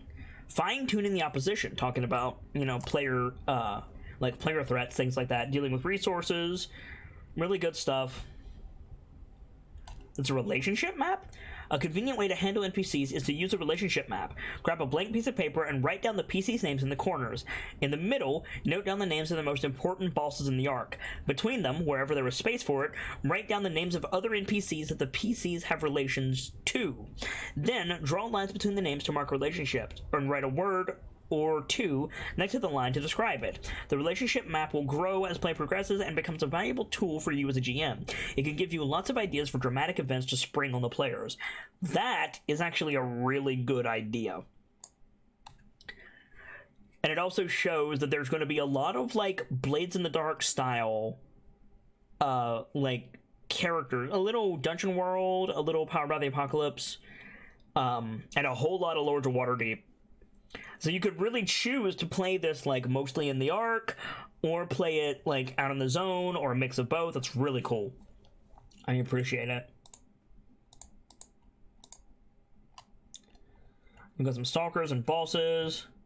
Go away. Threats against the arc. So this is just, like... Yeah, this is a list. Random threats table. False versus false. A child of the people. And just immediately. Okay. The slave Syrah has complained of stomach pains for some time, but who cares about a slave? However, now everyone cares. They say that Syrah will give birth to a child. The news spreads like wildfire in the Ark. If it's true, it's the first time that anyone can remember that a child was born to the people. A violent power struggle erupts between the bosses that want to claim Syrah and her unborn child for themselves. She quickly becomes a symbol of the people's future. Someone might try to kidnap her or hire the PCs to do it. Syrah refuses to say who the father is. Perhaps it's a mutant in the Ark, and the conception is just a random accident of nature. Or the father is someone from outside, like the man on the beach, one of the Wanderers, or even a Zone Ghoul. After some time, Syrah gives birth, the people celebrate, but the joy doesn't last. The baby's ill. Maybe there's a cure somewhere in the zone. In the meantime, the rivalry continues between the bosses who want to take Syrah and the child. She will react by fleeing the Ark, and if she does, she will be hunted. Interesting. Okay. The derelict old rig, the Hell Drivers. It's like a thunderstorm in the distance coming closer. The noise turns into the loud revving of powerful engines, and every mutant in the Ark runs to see what is coming. Dozens of cars and motorcycles with grim drivers and riders roll up to the gates. The stalkers have told stories about the fearsome Hell Drivers. Few thought they were real. Now they are here. So it's a biker gang. It's a Mad Maxian style biker gang. The Hunger, that one's obvious. The Killing Machine, that's obvious. The Last Drop, water's a problem. Lost Treasure, so something new has been found. The Man on the Beach, I want to read about. Missing Person, Murder in the Ark, those are obvious. Mutant Messiah, that's a cultish thing, probably. Mysterious Ruin, a new kind of beast, that's cool. So there's mutations happening out in the zone. The Other People, another Ark. Project Sabotage, somebody is hurting the Ark, we don't know why. Revolution, Slave Revolt. The Sinkhole, a hole opens up in the Ark, that's pretty obvious, or near the Ark. Stuff comes out, or stuff gets lost, or an exploration. Starfall, that's a meteor or a satellite. The Wanderers, again, new people coming in. The Zone Cult, again, Messiah. Zone Fever, so a plague outbreak. Zone Ghoul Attack, it is what it says on the tin. Zone Monster, that's kind of like a new kind of beast, but worse, like Kaiju, probably. Zone Quakes, Natural Disasters, and Reroll. So, the only one of those that isn't immediately obvious is the Man on the Beach. So what the fuck is the Man on the Beach? No one knows where the man without memory came from. Oh! So it's a man washes up on the shore with no... Okay. With no memory. One cold morning, he lies shivering with hypothermia on the beach near the Ark, where some scavengers find him. He speaks in a strange foreign accent, but manages to explain that he can't remember who he is. Apart from a worn coverall with strange markings, there are no clues to his origin. He seems to lack all mutations. Da-da-da-da-da-da-da-da, and now it makes sense. Okay. These are cool. I like these. Also... Devourer! That dude is like, haha, I got loot! And the Devourer is like, yeah, bitch, about that. It's kind of cute in a it's going to kill everyone you love kind of way. Creating the zone. Oh, here we go. The zone is your playground, the fighting ring where you create deadly challenges for the PCs to overcome or succumb to. Chapter 8 explains the basics of zone travel from the PC's perspective. There, players can read about what kind of gear to bring, how long it takes to explore a sector, map, grid, square, and more. In this chapter, we take a closer look at how you as the zone GM, or how you as the GM, can create the geography and inhabitants of the zone, sector by sector. When the PCs enter a sector, you can determine its contents with the help of dice rolls, if you like, in a few simple steps. Cool. Is there a random table? There is. There's a bunch. Thick woods, scrublands, marshlands, dead woods, ash desert, huge crater, glassified field, overgrown ruins, crumbling ruins, decayed ruins, unscathed ruins, derelict industries, and settlement. Threat, yes. All of them. Threat, yes. Is it a threat? Yes. Are you sure? Yes. How about this one? Also a threat. How about you? Yes. Okay.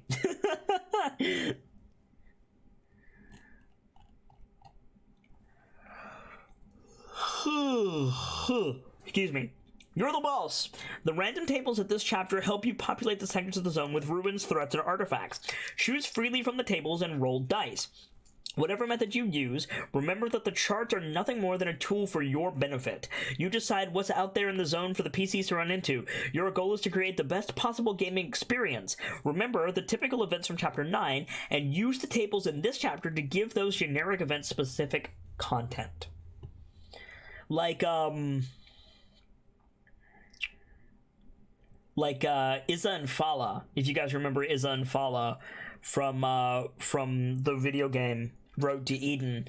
It was a restaurant that specialized in pizza and salad, but the name had been worn down, and this like whole mythos about these star-crossed lovers, Izza and Fala, were like propagated around the arc. It was like it was a bedtime story. It was great. So yeah, totally a thing. Playing zone travel. Zone travel is an important and fun part of the game, but don't be surprised if the first thing the players want to do in the first session of the game is to rush out into the zone. Here are some advice on how to make the zone expedition a rewarding experience. Follow the players. Let the players explore what they want. Do they feel like digging around in a ruined building that you just mentioned in passing? Let them. Consider expanding this location and place a zone event there. Add an extra threat or an artifact or at least some fun scrap. Don't get stuck. Despite the above paragraph, every sector can't contain threats and treasures. When you think the players have looked around enough and there is nothing more for them to find in the sector, tell them. Avoid getting stuck for a long time in every sector. Some sectors are just empty wasteland and can be passed quickly.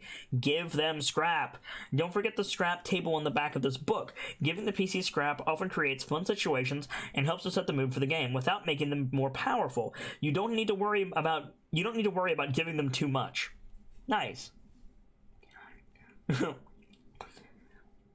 So one of the things about this game is you straight up be like, hey guys, you got everything. Like, don't necessarily be cheeky about it. Like, you need to break the fourth wall, and instead of being dramatic, just be like, okay guys, you're done in this section, let's move on. Like, that's interesting. Rot level, threat level, yep. Nova Cult. We know about Nova Cult. We learned about them from Road to Eden. The Stalker and the Threats. A Stalker who successfully finds the path when entering a new sector will spot the threat in time to avoid it. To move ahead, the PCs will often need to deal with the threat anyway, but they can engage in it prepared and from some distance. If the Stalker fails his role, or if there is no Stalker in the group, the PCs will walk right into the threat. If the threat is a living being, it would likely try to ambush them. Cool. It's important that even a group with a skilled Stalker doesn't feel safe in the zone. If the Stalker is too confident, let him spot the first threat in time, but then throw in another one when he least expects it. The Find the Path skill should be very useful, but not protect the group from all dangers. Nice. Artifact, all kinds of stuff. Mood elements, nice. Wanderers. Some silhouettes are seen in the distance. The remains of a campsite. Perhaps embers are still smoldering in the fireplace. D6 shallow graves marked with pieces of scrap. Who is buried here? That's cool. Victim, a message, tracks, boulder, tree, creek, zone flowers, thistles, vines, torrential rain, fog, blazing sun, blue sky, dark clouds, thunder. Road sign, wreck. Oh, this is so cool. I love those. Okay, cool. So this is a table that I will be making a lot of use of. And also, can we just talk about the poetry of this sentence for a second? Mood elements, wanderers. Some silhouettes are seen in the zone, are seen in the distance. Who walks in the zone? Like, you can immediately chalk that up to zone ghouls or other stalkers. But you can go crazy with that, right? You can go echoes of the past, or machines, or ancients, or your own reflection in the glassified desert, right? Like, you could go crazy with that. And I'm into it. I'm so into it. Talk about ruins, airplane wrecks, amusement parks, churches, industrial ruins, subway stations, threats in the zone. Make every threat unique. The threats of the zone should feel alien and frightening to the PCs, and for the players. As a rule, don't let the PCs encounter the same threat several times, at least not in the same way. Make every encounter with a threat unique, a new experience for the players. Also, don't use the name of a threat unless the PCs know it, like zone ghouls, who are fairly well known to the people. Let the description of the threat speak for itself. If the players make their own names for creatures they meet, let them. There is there's an old green text, like 4chan green text, I think, about how a GM took goblins, like bog standard goblins, gave them a higher intelligence score, and let them like use guerrilla tactics instead of just like bum rushing in like stupid goblins.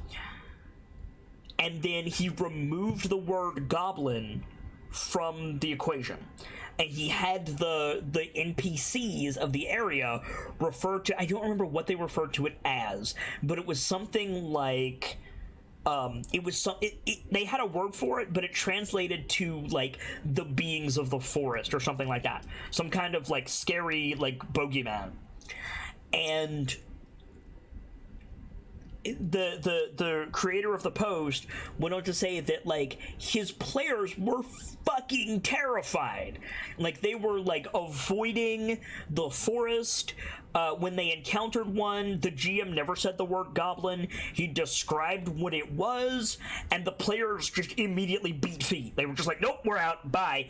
And I was fascinated by that, and I've held on to that memory of me reading that for over 10 years at this point. And that's so interesting. So like, if you don't give it a name and you use these descriptions like what they're telling you to do, you'll get those reactions, right? In the season finale of Souls of Iron, I had an alien creature that was straight out of Dungeons and Dragons. I described one of the demons from D&D. I don't remember which one because I can never remember the names of the demons, but I just described a demon, and it attacked two of the players. It attacked Stardancer and Brightwind, and they were freaking out, and neither one of them was like, that's from D&D. Like the players were like bothered by this creature, which is really cool. Like, I love that type of stuff. Birchmiller says, there's a reason Poe didn't tell us what was at the bottom of the pit in the pendulum. Your mind makes it scary. Yeah, exactly. And fear is one of the hardest things to do in a tabletop role-playing game, in my opinion, because you can carefully construct everything with mood lighting and like sound effects and descriptions, but the second that a player reaches for the dice, they're out of the moment. They're doing something grounded in reality, and they're not afraid anymore. It's so... They might be afraid for their character, but they're not afraid of the scene. And sometimes threat of endangering the character is confused for the genuine emotion of fear.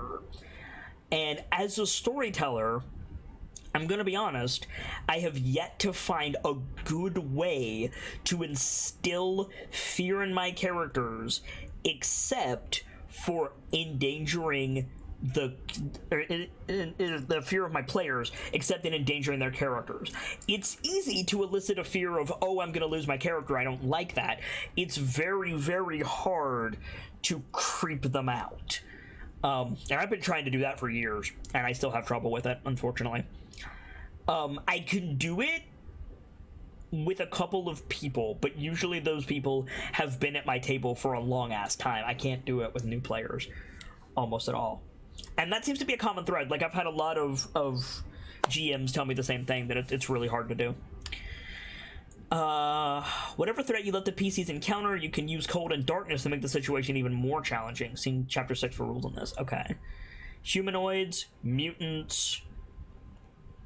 When PCs meet a threat in the zone, they can roll for the Know the Zone skill to know something about it. For every threat in the zone, there is a modification to the roll, depending on how rare that threat is or how alien it is to the people. The modification is indicated in a yellow road sign like this one. Interesting. So Amnesiac, Cannibals, Doom Cultist, Expedition from Another Ark, Hell Drivers, Exiled Mutants. Cool. So they just give you examples. That's really cool. The truth about the Zone Ghouls. Oh, here we go, chat. What the people don't know about the Zone Ghouls, or what the people don't know, is that the Zone Ghouls are descendants of the humans who survived the apocalypse. Against all odds, they have survived the rot and the lack of food, but they don't grow old. Most Zone Ghouls are teenagers. Underneath their wrappings and clothing, they are pale and skinny, often deformed. Over the decades, the Zone Ghouls have lost all memories of human civilization, and they view the people as a grave threat. If the two groups could overcome their mutual fear of each other, they could become valuable allies. The Zone Ghouls could also be a solution to the people's inability to reproduce. In the Ark, let the PCs hear stories about the Zone Ghouls' barbaric deeds. When the PCs run into the Zone Ghouls for the first time, describe them as monsters, threats stalking them in the ruins, always on the prowl. In combat, the Zone Ghouls fight viciously and without mercy. Then, if the PCs meet Zone Ghouls again at a later time, give them a chance to see a different side of the hated enemy. For example, they can help a wounded Zone Ghoul in need. Interesting. Okay, so monsters, acid grass, automatons, air jellies,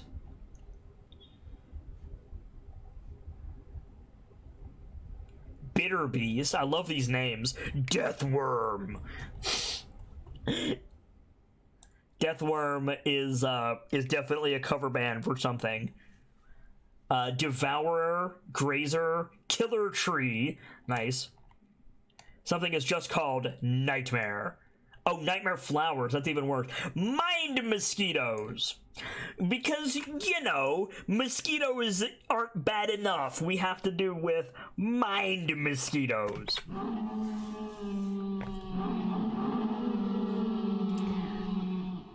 Also, real talk, if I do a Mutant Year Zero campaign, I'm doing Howlers. Howlers are going to be in my game because these things are legitimately terrifying. Howlers are an enemy in the Metro universe. They're basically irradiated giant dogs. They hunt in packs like wolves, and they make that noise when they get attacked. And they call all of their friends to them. They move really fast, and they're really scary looking. And real talk, they are one of the most legitimately unsettling enemies in any game. Howlers terrify the shit out of me. And you know damn well that I'm gonna have fucking Howlers in this game. Razorbacks, big-ass boars, parasite fungus, rot ants, rot fish, scrap crows. Oh, interesting. Big ash-feathered birds that live in flocks in the zone. They can attack zone travelers careless enough to walk out in the open, hacking at the eyes with their sharp beaks. Oof. These rot-ridden birds are called scrap crows by the people because they are attracted by anything shiny, especially valuable scrap from the old age. Can only be harmed by fire or explosions. Nice. Trash hawk. There's an enemy in Horizon Zero Dawn. Most of the enemies in Horizon Zero Dawn are giant robots. Or robots of varying sizes, usually bigger than a person. And one of those is a flying robot that takes the shape of a bird that spews forth liquid nitrogen. And it's called a glint hawk that is attracted to trash, to scrap. There's no reason that you couldn't have glint hawks, or for that matter, a lot of the monsters in Horizon Zero Dawn in Mutant Year Zero. Could we do a Horizon-style tabletop role-playing game using the Mutant Year Zero mechanics?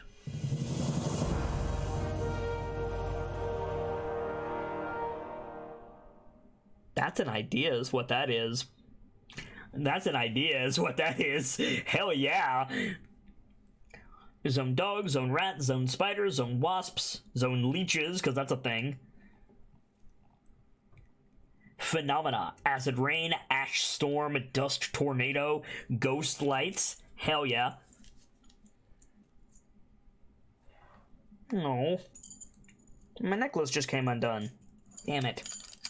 I'll deal with that later. Electric storm, heat waves, magnetic field, inertia field. What the fuck is an inertia field? Some distance away, the PC spot a monster or a humanoid who seems completely frozen in the middle of a motion. If anyone moves closer, others see how this person seems to move in slow motion. In this area, there's a strange field that makes time itself slow down. If anyone moving into the field... to anyone moving into the field, the outside world seems to move more slowly. The effect increases further into the field. It is possible to talk to someone inside the field, but to him the voices will speak very quickly and be shrill. His own voice will be slow to persons outside the field. Effect: being at the outer rim of the field is not dangerous, but anyone moving toward its center risks being caught in it forever. Let a PC who moves into the field or who sees someone else caught in it roll to know the zone. If successful, the PC realizes the risk. That's cool. I like that. Mirage, mud puddles, night lights, pillars of light, obelisks. What's a pillar of light?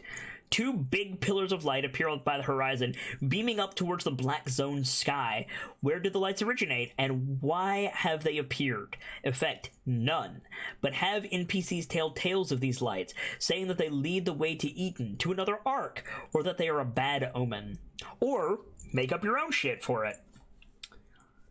I don't like stuff that doesn't do anything. Temperature drop, oof. Unexploded ordnance, yeah.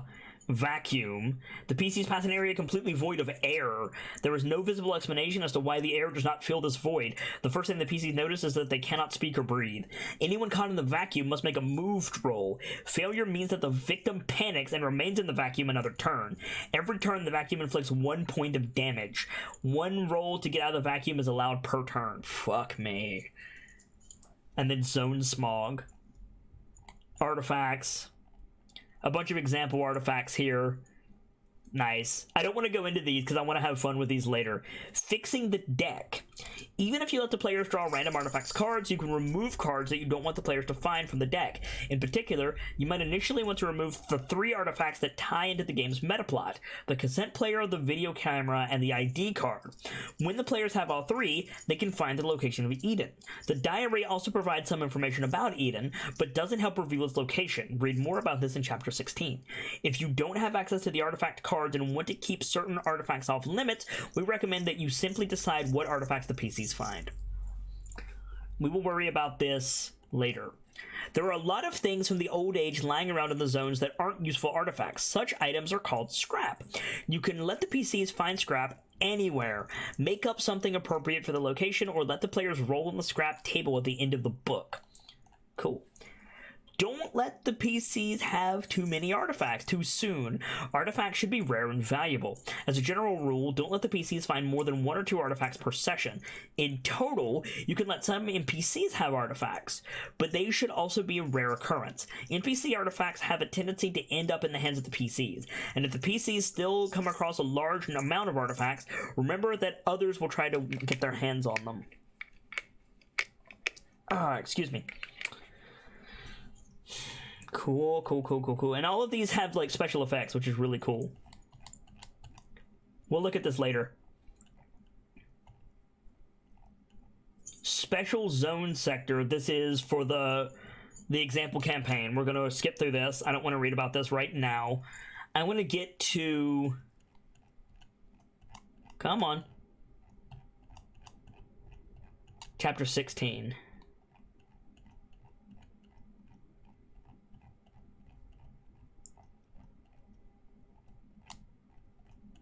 Did I skip it? Here we go. The Path to Eden. This is the thing that it specifically said, like, don't read about this if you're going to, like, if you're going to play this game. It'll spoil everything. If you don't want to know about Eden, you might want to leave the stream. However, I think it's a disservice to say that if you know about this, the game is less fun. I think there's a lot that we can do with this, but we need a groundwork first. So let's see what there is and see where we can go from there. A warning. Let me be clear to everyone. Let me be unequivocally clear. This is telegraphed as the biggest spoiler in this book. If you do not want to know the biggest game mastery spoiler in Mutant Year Zero, you might want to leave the stream. There you go. I've said it. I've covered my ass. Let's go.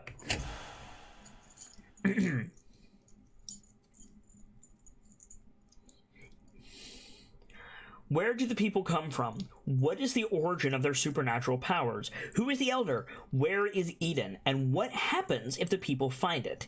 These existential questions might not be something the PCs ponder every day in the harsh post-apocalyptic world, but sooner or later they will wonder. Search for answers, and these answers are there for them to discover. But first, some background. Do not read this if you are a player in Mutant Year Zero. This text is for the GM's eyes only. Jeremiah Atwood. During the final years of the Old Age, before the final fall, the scientist of the world searched for an answer to the mounting threats against human civilization. War, disease, pollution, financial meltdown, social unrest. One of the most brilliant, but also the most controversial, of these scientists was Professor Jeremiah Atwood, an acclaimed geneticist. In his view, suffering, misery, and destruction were hardwired into the very nature of the human race. He questioned whether the survival of humanity was actually desirable. Unsurprisingly, he was heavily criticized and withdrew from the world to devote himself entirely to his radical science projects. Project Eden. Professor Atwood's vision was to create a new mutated human race, free from selfishness and aggression, to replace its human ancestors. The work was to be his crowning achievement, and with considerable resources at his disposal, he was able to delve deeper into the human DNA than anyone else had before.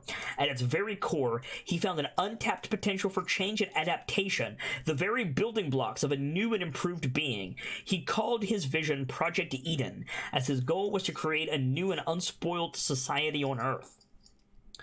The Red Plague. As if from nowhere, a virus spread across the globalized world, bringing death and destruction on a scale that humanity had never seen before. The contagion came to be known as the Red Plague, blamed after the first symptoms after the symptom of the disease, bloodshot eyes that soon started to bleed profusely. At this point, a painful death was only a day away. Professor Atwood died in the sudden pandemic before he had time to finish his project. Some accused the eccentric scientist of having created the virus himself. He never denied the accusation. The Last World War. The pestilence was the final blow to a world already ravaged by global economic crisis, natural disasters, and growing political conflict. Fear and confusion fueled simmering antagonism between old and new superpowers, and soon the hostility turned open violence under the threat of total annihilation posed by the Red Plague. No one hesitated to use the ultimate weapon. Global nuclear war broke out, and one after another mushroom clouds rose above the world's major cities. Human civilization was on its deathbed. Damn. The Great Escape. The end of the world came fast, but humanity did have time to try to save itself, like rats off a sinking ship. The rich and powerful escaped the devastated surface of the earth and sought refuge underground, at the bottom of the ocean, and out in the solar system. Huge shelters and space stations the size of small cities were built. These were called enclaves. The enclaves were big, but only had room for a fraction of the world's population, the ones chosen for their intelligence or skills, or simply the ones rich enough to buy their way in. The rest of humanity was left on Earth's surface. Almost everyone was lost. Just a few poor souls survived the horrors of the apocalypse, against all odds. The Titan Powers. The purpose of the Enclaves was to preserve a small remnant of human civilization. The Enclaves were built to be self-sufficient and peaceful, ruled by the best scientists, philosophers, and politicians that humanity could muster. But the settlers brought old grudges into the Enclaves, and in the deep isolation and hopelessness, they grew in suspicion and hostility. The Enclaves started to spy on each other, accused each other of stealing resources from the dying Earth, and seeking dominion over others. Pacts were made and soon broken. Over time, a handful of more established alliances among the enclaves were formed and became known as Titan Powers. These are enclaves with similar history or ideology, or just a common enemy to overcome. Research in the enclaves was increasingly turned upon military purposes. Weapon systems and robotic creatures more advanced than a previous generation could ever imagine were created in the darkness. The Titan Powers. Naltun, based underwater, motto strength through unity. Mimir, based in orbit, motto for freedom for the future. Elysium, based underground, motto tradition, resolution, and courage. These three Titan powers will be explored further in future expansions to the game. Hell yes. We know about Mimir. We encountered Mimir in Road to Eden. Pretty cool. The Enclave War. Who first pressed the button is lost into the oblivion of history, when the Cold War between the Titan powers turned into a hot war, no enclave was left untouched.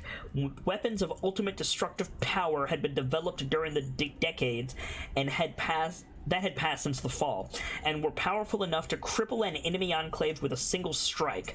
More than half of the existing enclaves were destroyed in the first few weeks of the war. Most of the surviving enclaves were badly damaged, and many lost communication with the outside world. The Enclave War entered a low-intensity phase. When dying enclaves often did not know if their enemies or allies were still out there or not, but the fear and distrust ran deep, and no one ever called a ceasefire. The Enclave War is still going on, far above and below the mutants of the Ark. Project Eden Part 2. One enclave, a colossal structure orbiting the devastated Earth in low orbit like a metal moon, survived the Enclave War relatively intact. It belonged to the Titan power called Mimir. While other refugees from the dead planet fled further out into the solar system, a group of scientists in this orbital enclave harbored a burning desire to return to their ancestral home. These Mimir scientists worshipped Jeremiah Atwood like a betrayed messiah and dreamt of completing his plans. The field of genetic engineering had evolved rapidly and was being used to adapt humanity to a life in space. Could not the same technology be used to adapt humanity to the ravaged environment on the Earth's surface? Project Eden was brought back to life. on a small scale and hidden from the rulers of the Enclave, who had given up all hope of the Earth ever harboring human life again. By manipulating human DNA and often splicing it with genetic material from extinct animals, creatures with superhuman abilities were created, abilities that could protect them from dangers on the Earth's surface. The scientists called these beings mutants. An appropriate location was chosen in a relatively untouched part of the planet, and a command central was established in an old bunker facility. A few dozen scientists, ready to give their life for this cause, left their safe lives in orbit to personally monitor Project Eden. With them, they brought genetic material that could generate a new type of superpowered being, of human form, but still not quite human. The plan was to settle the mutants at certain locations in the area surrounding the Eden Command Central. These settlements were called arcs. In every arc, a handful of scientists would raise the children and personally monitor their development and adaptations to life on the ravaged Earth. But the project went wrong after only a few years. The mutants' growing bodies turned out to be unstable and their powers uncontrollable. The project leader, Dr. Redzius, decided to stop the project and destroy all test subjects. Some of the Eden scientists refused to carry out her orders, and chaos ensued. In the end, those scientists fled with the children into the zone, to the Arks. The doors of Eden closed behind them forever. In the Arks, many of the scientists soon succumbed to the rot or were killed by grotesque mutated monsters. There was no way to contact Mimir. Some could not bear the isolation, misery and filth, and took their own lives. Project Eden was lost, but young mutants live on, unaware of their origin. The People's Settlement is, of course, one of the arcs of Project Eden. The Elder is a surviving scientist. This means the PCs are actually not survivors of the apocalypse, but rather research experiments planted on the Earth's surface much later. These fundamental truths can be revealed by the players during the course of the game. To do so, they must find the old Eden Command Center, that is, the Eden of People's Myths. If the PCs get there and survive the threats in the depths, they also get an opportunity to leave Earth on a one-way ticket and join humanity's new civilization in the solar system. What happens there is beyond the scope of this core rulebook and will be explored in a future expansion. Nice! The Elder is one of the researchers from Project Eden. He knows the truth about the people, but despite the collapse of Project Eden, he has followed the orders to keep quiet during all these years. To reveal the truth to the test subjects would affect their behavior and disrupt the experiment, and was therefore strictly forbidden. The Elder, or Dr. Subedius, as his real name is, hoped that a rescue mission would come to his aid, but it never did. As the years went by, the Elder became less and less interested in his old life, and lately he has become weak and frail, harrowed by age, rot, and the hard life of the Ark. As GM, you can use the Elder to give the PCs clues about Eden and other things, but as he is so diminished both physically and mentally that they won't be able to force any information out of him that you don't want them to have. If they interrogate him, he can simply lapse into a confused state or pass out.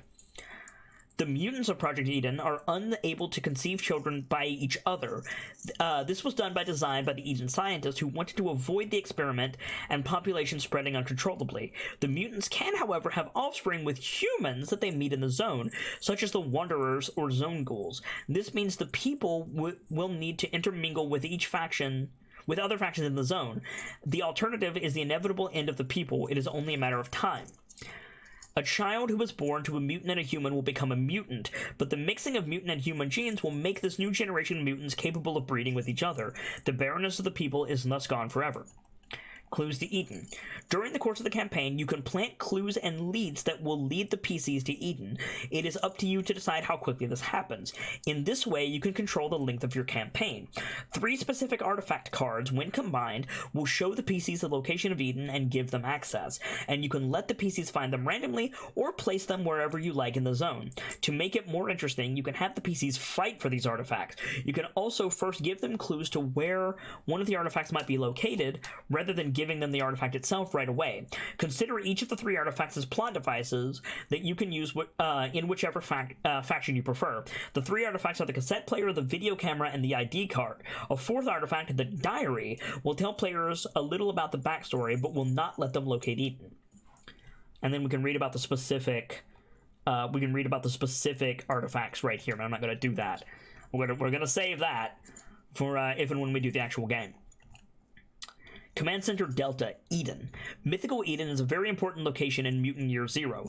Finding the old bunker and exploring it may very well be the culmination of a long campaign, even though you certainly can play on after Eden can be found. Handling the clues. You can let the 4 Metaplot artifacts cards stay in the deck with the other cards, and let chance determine when the PCs find them. However, in order to control the length and pacing of your campaign, we suggest that you remove these cards from the deck and decide for yourself where the PCs should get the chance to find them. An effective method is to place some of these artifacts in the hands of other factions in the zone, or have some NPCs claim that they know where such an artifact is located. You can use this to motivate the PCs to visit a particular special zone sector, for example. Remember that the NPC with such an artifact in their possession will hardly give it up without a fight, or something in return. The underground facility that the people call Eden has a long history and has been thrown between desperate hope to deep despair twice. The bunker complex was first built before the fall as a shelter for the people of the old age. It has been closed and almost forgotten when the Red Plague came and the wars broke out. Panicked people filled every shelter they could find. In the biggest shelters, command centers were established. From here, the leaders of the nation could continue to rule from a safe location. In the shelter with the code name Command Center Delta, more than 6,000 souls had sought refuge when the gates were sealed. Most of them leading politicians and civil servants, others just rich or lucky enough to squeeze in. The relief of having found protection did not last long. Days turned into weeks and months, but no one came to rescue. Contact with other command centers was sporadic, rumors spread like wildfire, and suspicion grew unhindered in the darkness. Food supplies started to dwindle, and frustration simmered. The leaders insisted on following protocol to stay put and ration the food. The resulting hunger fueled the discontent, and finally the inevitable revolt broke out. The leaders' security guards, fearing for their own lives, resorted to violence. It turned into a bloodbath. A few survivors decided to leave the shelter and venture out in search of food. They never returned. Command Center Delta, one of humanity's last flickering lights of civilization, went out. Decades passed. Command Center Delta became a forgotten crypt in a ruined world, until Project Eden scientists searched ancient data files for a good place on the Earth's surface to base their grand experiment in. They chose Command Center Delta, which the scientists renamed Eden. With their hyper-advanced technology, they quickly restored the old shelter and added a genetics lab and rocket launch silo to it. Yet again, this facility would turn out to be the curse rather than the salvation for humanity. When Project Eden collapsed, most of the scientists fled into the zone. Only the leader and founder of the project, Dr. Retzias, and a few of her loyal assistants remained. When the PCs finally find Eden, they might expect the old bunker to be empty and deserted. This is not the case. Dr. Retzias has lived on in the deeps during the last 2 decades. Her assistants are forced to spend most of their time in cryosleep in order to ensure the survival of Project Eden. With desperation descending into madness, she has tried to create the perfect mutant race as Professor Atwood envisioned it, a resilient being who can withstand the rigors of the zone and exterminate the defective mutants from Project Eden's first generation. She thinks she has succeeded. The PCs might take a different view when they meet the Omega Mutants, as Retzias calls them. When the PCs knock on Eden's door, Retzias is in the final stages of preparation for releasing the Omega Mutants into the zone. She is not prepared for the intrusion and reacts with fear and anger. When she realizes that the first-generation mutants have returned, she is consumed by hatred. At all costs, she wants to destroy the traces of the failed experiment 2 decades earlier. As the PCs explore Eden, they might find clues about the history of the bunker, as well as their own origin. Sooner or later, they will run into the Omega Mutants, and finally, Dr. Retzias herself. It may turn into a violent confrontation, but the PCs can get unexpected help. Firstly, there is one Alpha Mutant, as Retzias calls the first generation, who has lived hidden in the darkness of the bunker for all these years, and now sees an opportunity to fight Retzias. Secondly, the Doctor is overconfident regarding the loyalty of the Omega Mutants. Some of them have doubts about their mother and can change sides at a critical stage. The Gate. The entrance to Eden is a massive steel door in the cliff face, big enough for a truck to drive through. Despite its size, the gate is not easy to spot from a distance. It is partially overgrown by weeds. Next to the gate, there is a sign with the worn and almost illegible text Command Center Delta on it. Above that, there is a somewhat clearer but still damaged text that says Eden. Below the sign, there was a small electronic card reader and a camera. Both seem out of order, but if the ID card is held up against the card reader, a small green diode will light up. Then, the 3-foot-thick metal door will slowly start to rumble and slide aside, revealing a tunnel leading into the darkness. Just inside the gate, on the right-hand side, there is a small sentry box. It's empty, apart from some random scrap. There is a terminal and a screen, but neither seem to work. A road tunnel slopes down deep into the ground. The air is cold and smells of damp rock. It is pitch black, so without a torch, a flashlight, or a luminescent mutant, the PCs will have to feel their way down. Along the sides, there are several car wrecks that have rusted away completely. After about 200 yards, the tunnel ends into a large subterranean garage. There are more car wrecks here, some of which are possible to jury-rig into working order. On the far wall, there is a large metal double blast door. There's a card reader here as well, and the PC can open these doors with the ID card artifact. They are too thick for the outer blast doors. Or pardon me, they are as thick as the outer blast doors, and slide to the side on wheels. Inside, a broad staircase leads down to a long corridor that veers off to the left and right. An ancient fluorescent lamp blinks weakly off and on. This is the upper circle of Eden. On the cold concrete wall next to the inner blast doors, there was an old floor plan of the command center. It is weathered but legible, and gives the PCs an overview of the bunker complex. Show the player's handout too. From the moment the PC set foot inside the upper circle, you can start springing events and threats on them. See the event section starting on page 253. Okay, cool. So let's scroll down here. We've got a bunch of locations. We've got scientist quarters and pictures. We saw all of this in the game, in their interpretation of this. And I'm already getting ideas of how to pervert this, right? Like, what if the Ark is Eden? What if Dr. Retzius is the Elder? What if you are an Omega mutant? What if you start there? Where the fuck do you go? That's super interesting to me. So let's go here to Dr. Retzius, the leader of the Eden researchers and the mastermind behind the entire project. Is a brilliant scientist. Long ago, Dr. Retzius was a highly respected figure in the orbital enclave where she lived. But her fanatic fascination with Jeremiah Atwood and his ideas tarnished her reputation and effectively ended her career. Project Eden was her final shot at fame and glory, but in the end, it all went horribly wrong. We have some specific stuff from her.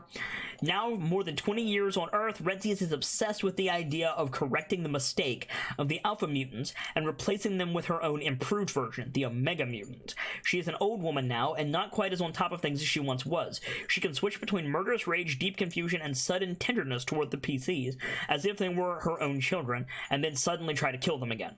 When lucid, Retzius calls the PCs freaks and treats them with contempt, but she also wants to tell them about Project Eden and explain her version of what happened. She will deploy her Omega Mutants and the Titan to defend her if attacked, and she will draw her Macer pistol if cornered only. If she feels that she is losing the battle, she will try to start the launch sequence for the rocket in the silo and then try to flee in the capsule. Retzius always has her research assistant Melvin at her side, but he is more than a mindless drone. But he's little more than a mindless drone. Let's see. After the meltdown of Project Eden, Dr. Retzius worked desperately to create perfect mutants in the genetics lab. After a series of failed attempts, all ending up in the crematorium or in vats of formaldehyde, she successfully created a breed of mutants she calls Omega, the final species. They are fast and strong, resilient to physical damage and rot, and have the ability to suck energy from their victims. However, their intelligence and speeds are limited, about the level of a human 3-year-old child. The Omega mutants are hairless, and their bodies are covered with thick and dark lizard-like gray scales. Their eyes are also reptilian. They can navigate in pitch darkness using a form of sonar, emitting a squealing noise painful to humans and alpha mutants. You can use this sound to scare the players when the PCs are exploring Eden. Nice. There's a total of 10 Omega Mutants in Eden. Most are kept behind bars in the cell block of the lower district, but Dr. Retzius often lets 1 or 2 out at a time to be experimented on or to carry out physical labor. When Retzius realizes that there are intruders in Eden, she will release more Omega Mutants to hunt them. She is reluctant, however, to let them all out, fearing another revolt. This fear is not unfounded. Some of the Omega Mutants have a vague dream of freedom. These doubters may view the PC's arrival as a chance to break out of their slavery. The Omega Mutant's speech is limited and hard for others to understand. A PC who wants... Come on. To manipulate an Omega Mutant must first speak to it for a while and make a comprehend roll. Cool. The Macer Pistol. Dr. Retzius' firearm looks like nothing the PCs have ever seen out in the zone. It's an energy weapon called a Macer Pistol. Macer is an acronym for Microwave Amplification by Stimulated Emission of Radiation. It is a light item with a gear bonus +2, weapon damage 3, and short range. The gun emits a powerful burst of energy that is invisible to the naked eye, but creates an explosion-like effect when it hits a solid surface. The best thing about the Macer Pistol is that it does not require any bullets. The energy stored in the pistol will last for hundreds of discharges. The drawback is that if the pistol's gear bonus drops, it cannot be repaired without special tools that are not available in Eden and hardly available in the zone either. UN requirement technology 75. Wow. That's cool though. In one of the cells in the cell block, Retzius keeps a horribly mutated creature she calls the Titan. In an early failed prototype of the Omega Mutants that completely lacks the capacity for higher intelligence, Retzius kept the Titan alive anyway because it exhibited extreme aggressiveness and resilience, 2 attributes she wanted to instill in the Omega Mutants. If Retzius has her back against a corner, she may very well release the Titan. It is completely mindless and will try to kill and eat every living thing in its path. The Titan looks like a 10-foot-tall slug with a large ring-shaped maw ringed by 3-inch long spike-like teeth. It normally moves slowly, but is capable of sudden attacks with unexpected speed and power. Nice! In the cryolab, Dr. Retzius keeps 3 of her trusted lab assistants, Riador, Solon, and Reddick, in cryogenic sleep. The 4th, Melvin, is awake and can usually be found at Retzius' side. All of them are unmutated humans. Retzius keeps her assistants mostly frozen in order to prolong their lives, and so that they can continue Project Eden after her death. However, the repeated thawing and refreezing has caused irreparable damage to the assistants' brains and nervous system, to the point that they now have difficulty carrying out even simple menial tasks. The lab assistants dream of escape, but have so far not dared to act. When they encounter the PCs, they might very well seize the opportunity to turn on Retzius. Endel. When the Eden scientists fled the zone with the Alpha Mutants, one small child was left behind. His name is Endel, and even as a child, he was an outsider who preferred to be alone. He has now stayed hidden in Eden for years thanks to his mutations, mostly in the upper circle, without being discovered by Retzius. Endel has lived off refuse and by stealing food from Retzius' stockpiles. She believes that Omega Mutants are behind the thefts and has punished them harshly for it.